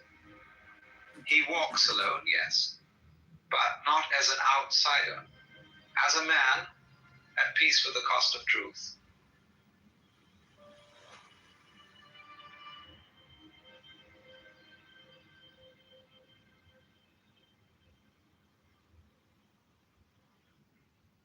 Most people use ChatGPT the wrong way. Here's how the smart ones get ahead.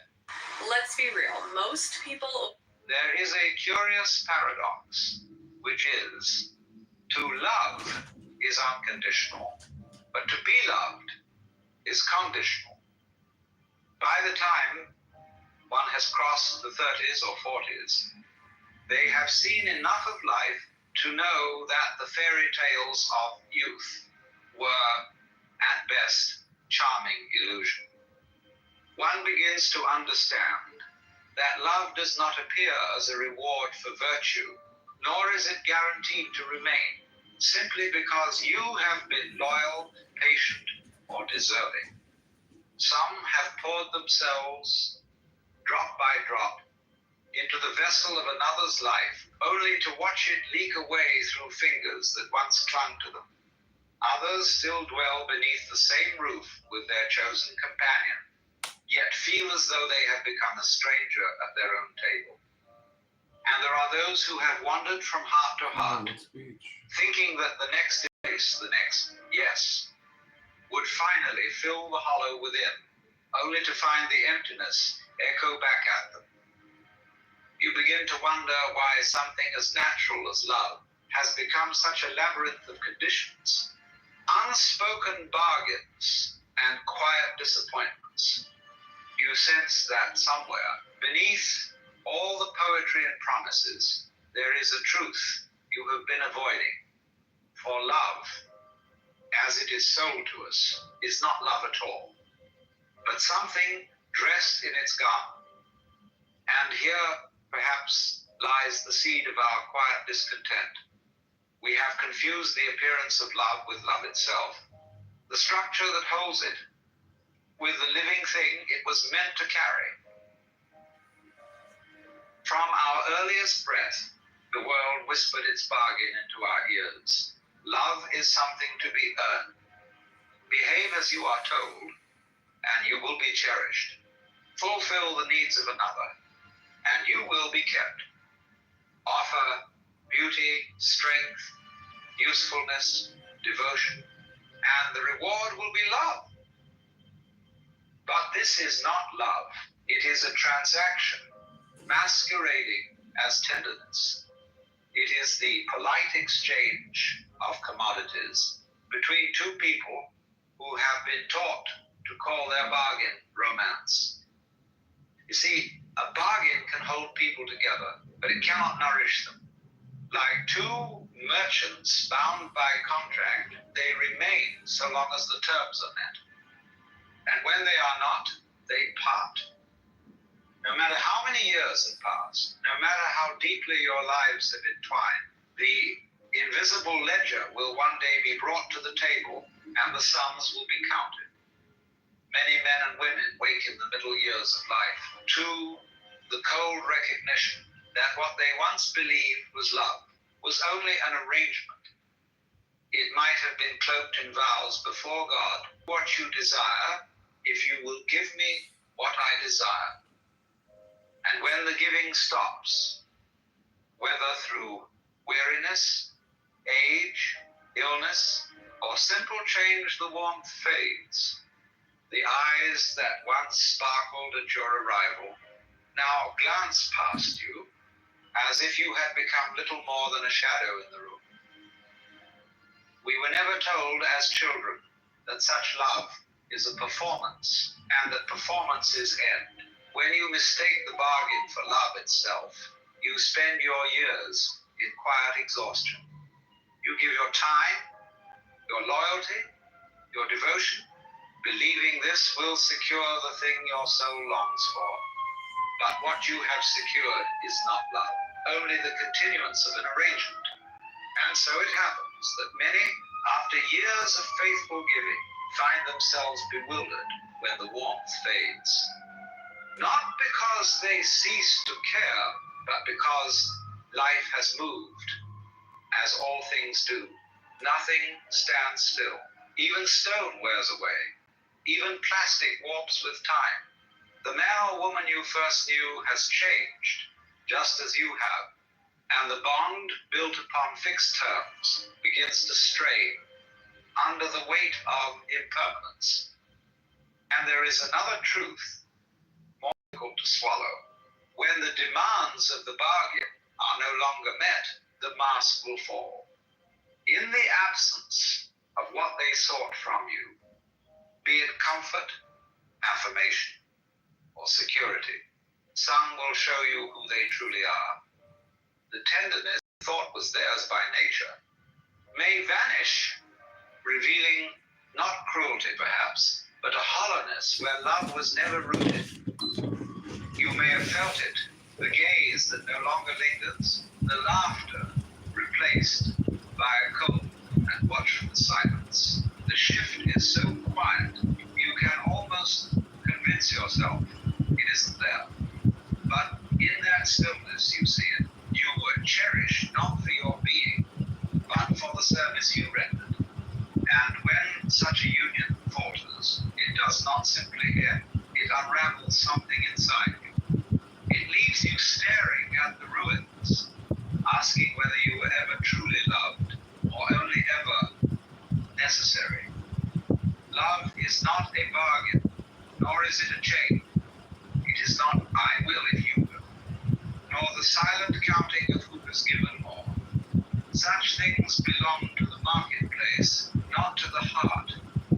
True love is a freedom, the liberty to give without ledger or demand. It is to be fully present with another, not to bind them, but to care for them, simply because the caring itself is joy. It is a gift given without the shadow of a contract, without the fear that it must be returned in equal measure. I'll tell you a secret. I spent over $1 million on this event. I've got 3 pieces of good news. Number 1, you're invited. Number 2, it's free. And number 3, the shadow of a contract, without the fear that it must be returned in equal measure. But here lies the paradox. Such love cannot begin by one who is starving for it. The heart that is desperate to be loved back will always, in some hidden way, attach strings to its giving. It will watch, it will measure, it will wait for the return. And when it does not come, bitterness will beg until you have found within yourself a source that does not run dry. That source is not in another's eye, nor in their approval. It is in the quiet knowing that you are already the child of the very life that breathed you into being. Call it God, call it the eternal, call it the nameless mystery. It has loved you into existence before you could earn or deserve a thing. Look at the sun. Even after all this time, the sun never says to the earth, you owe me. Look what happens with a love like that. It lights the whole sky. To know this is to stand unshaken, whether others love you or turn away. Then, and only then, can you give love as the sun gives light, not to be thanked, not to be owed, but because it cannot help itself. To love is your one to many or to the whole world, but it remains yours to give, to be loved. Now that is another matter that is never in your keeping. You cannot command it,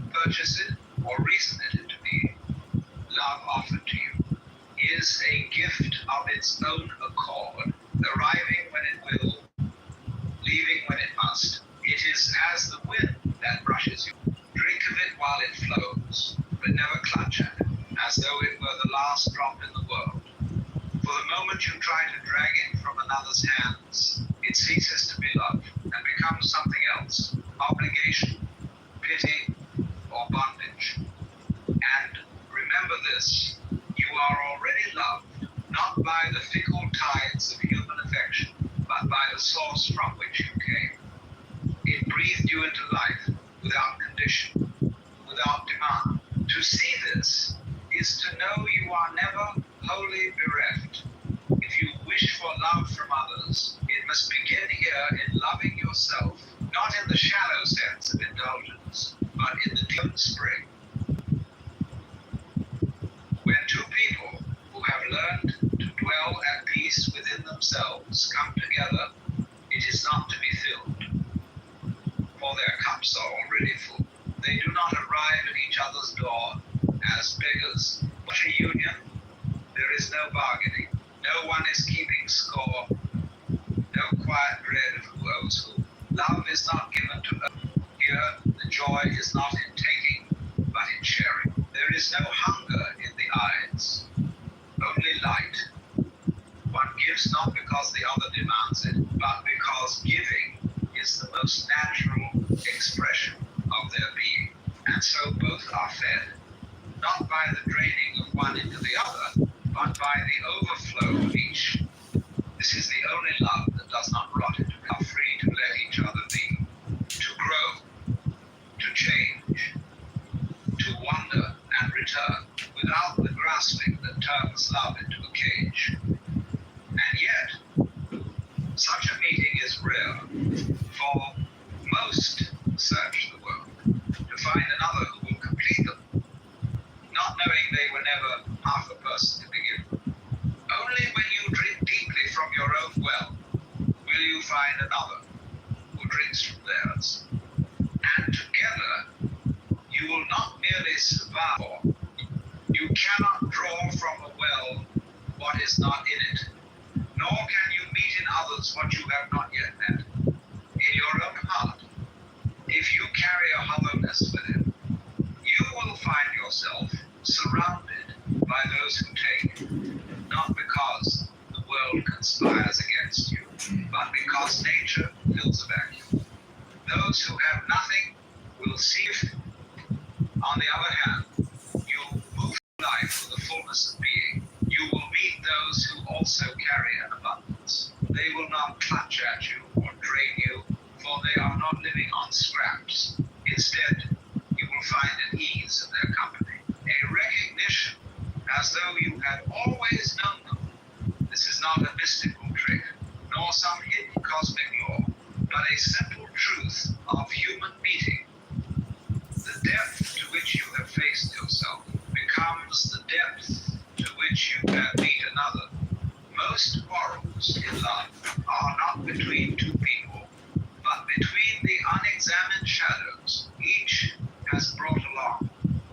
So, before you go searching for kindness, tenderness, or devotion in the eyes of another, turn inward and meet your own gaze, not to condemn yourself, nor to tally your flaws, but to make the acquaintance of the stranger you have long carried in silence. For it is this hidden self who extends the invitation to others, this unseen presence, who will decide whether the love you meet will be a feast to your soul or the slow unraveling of it. When this truth takes root in you, do not hoard it. Place it gently in the hands of your children, for they are stepping into the same illusion that once ensnared you. Teach them that love is not the trembling romance of songs, nor the solemn bargain sealed before altar of law. It is the willingness to give without the shadow of a demand, to care without the constant fear of loss. If they do not learn this, they will build their homes upon sand and watch them crumble. But if they do, they will stand on rock, and love will not be a cage, but a sky. The question is not, how can I find someone to love me? But the question is, how can I become someone who overflows? For when love is no longer a plea but a gift, when joy is no longer chained to another's approval, you will see that to love and be loved is not something to chase. It is the way you already are. You are not a half searching for the other half. You are whole. And from that wholeness, love flows, finding those who recognize it instantly. Then love ceases to be a hunt, or a bargain, or a desperate keeping. It becomes the quiet, steady light of the sun, needing nothing in return, yet warming the whole sky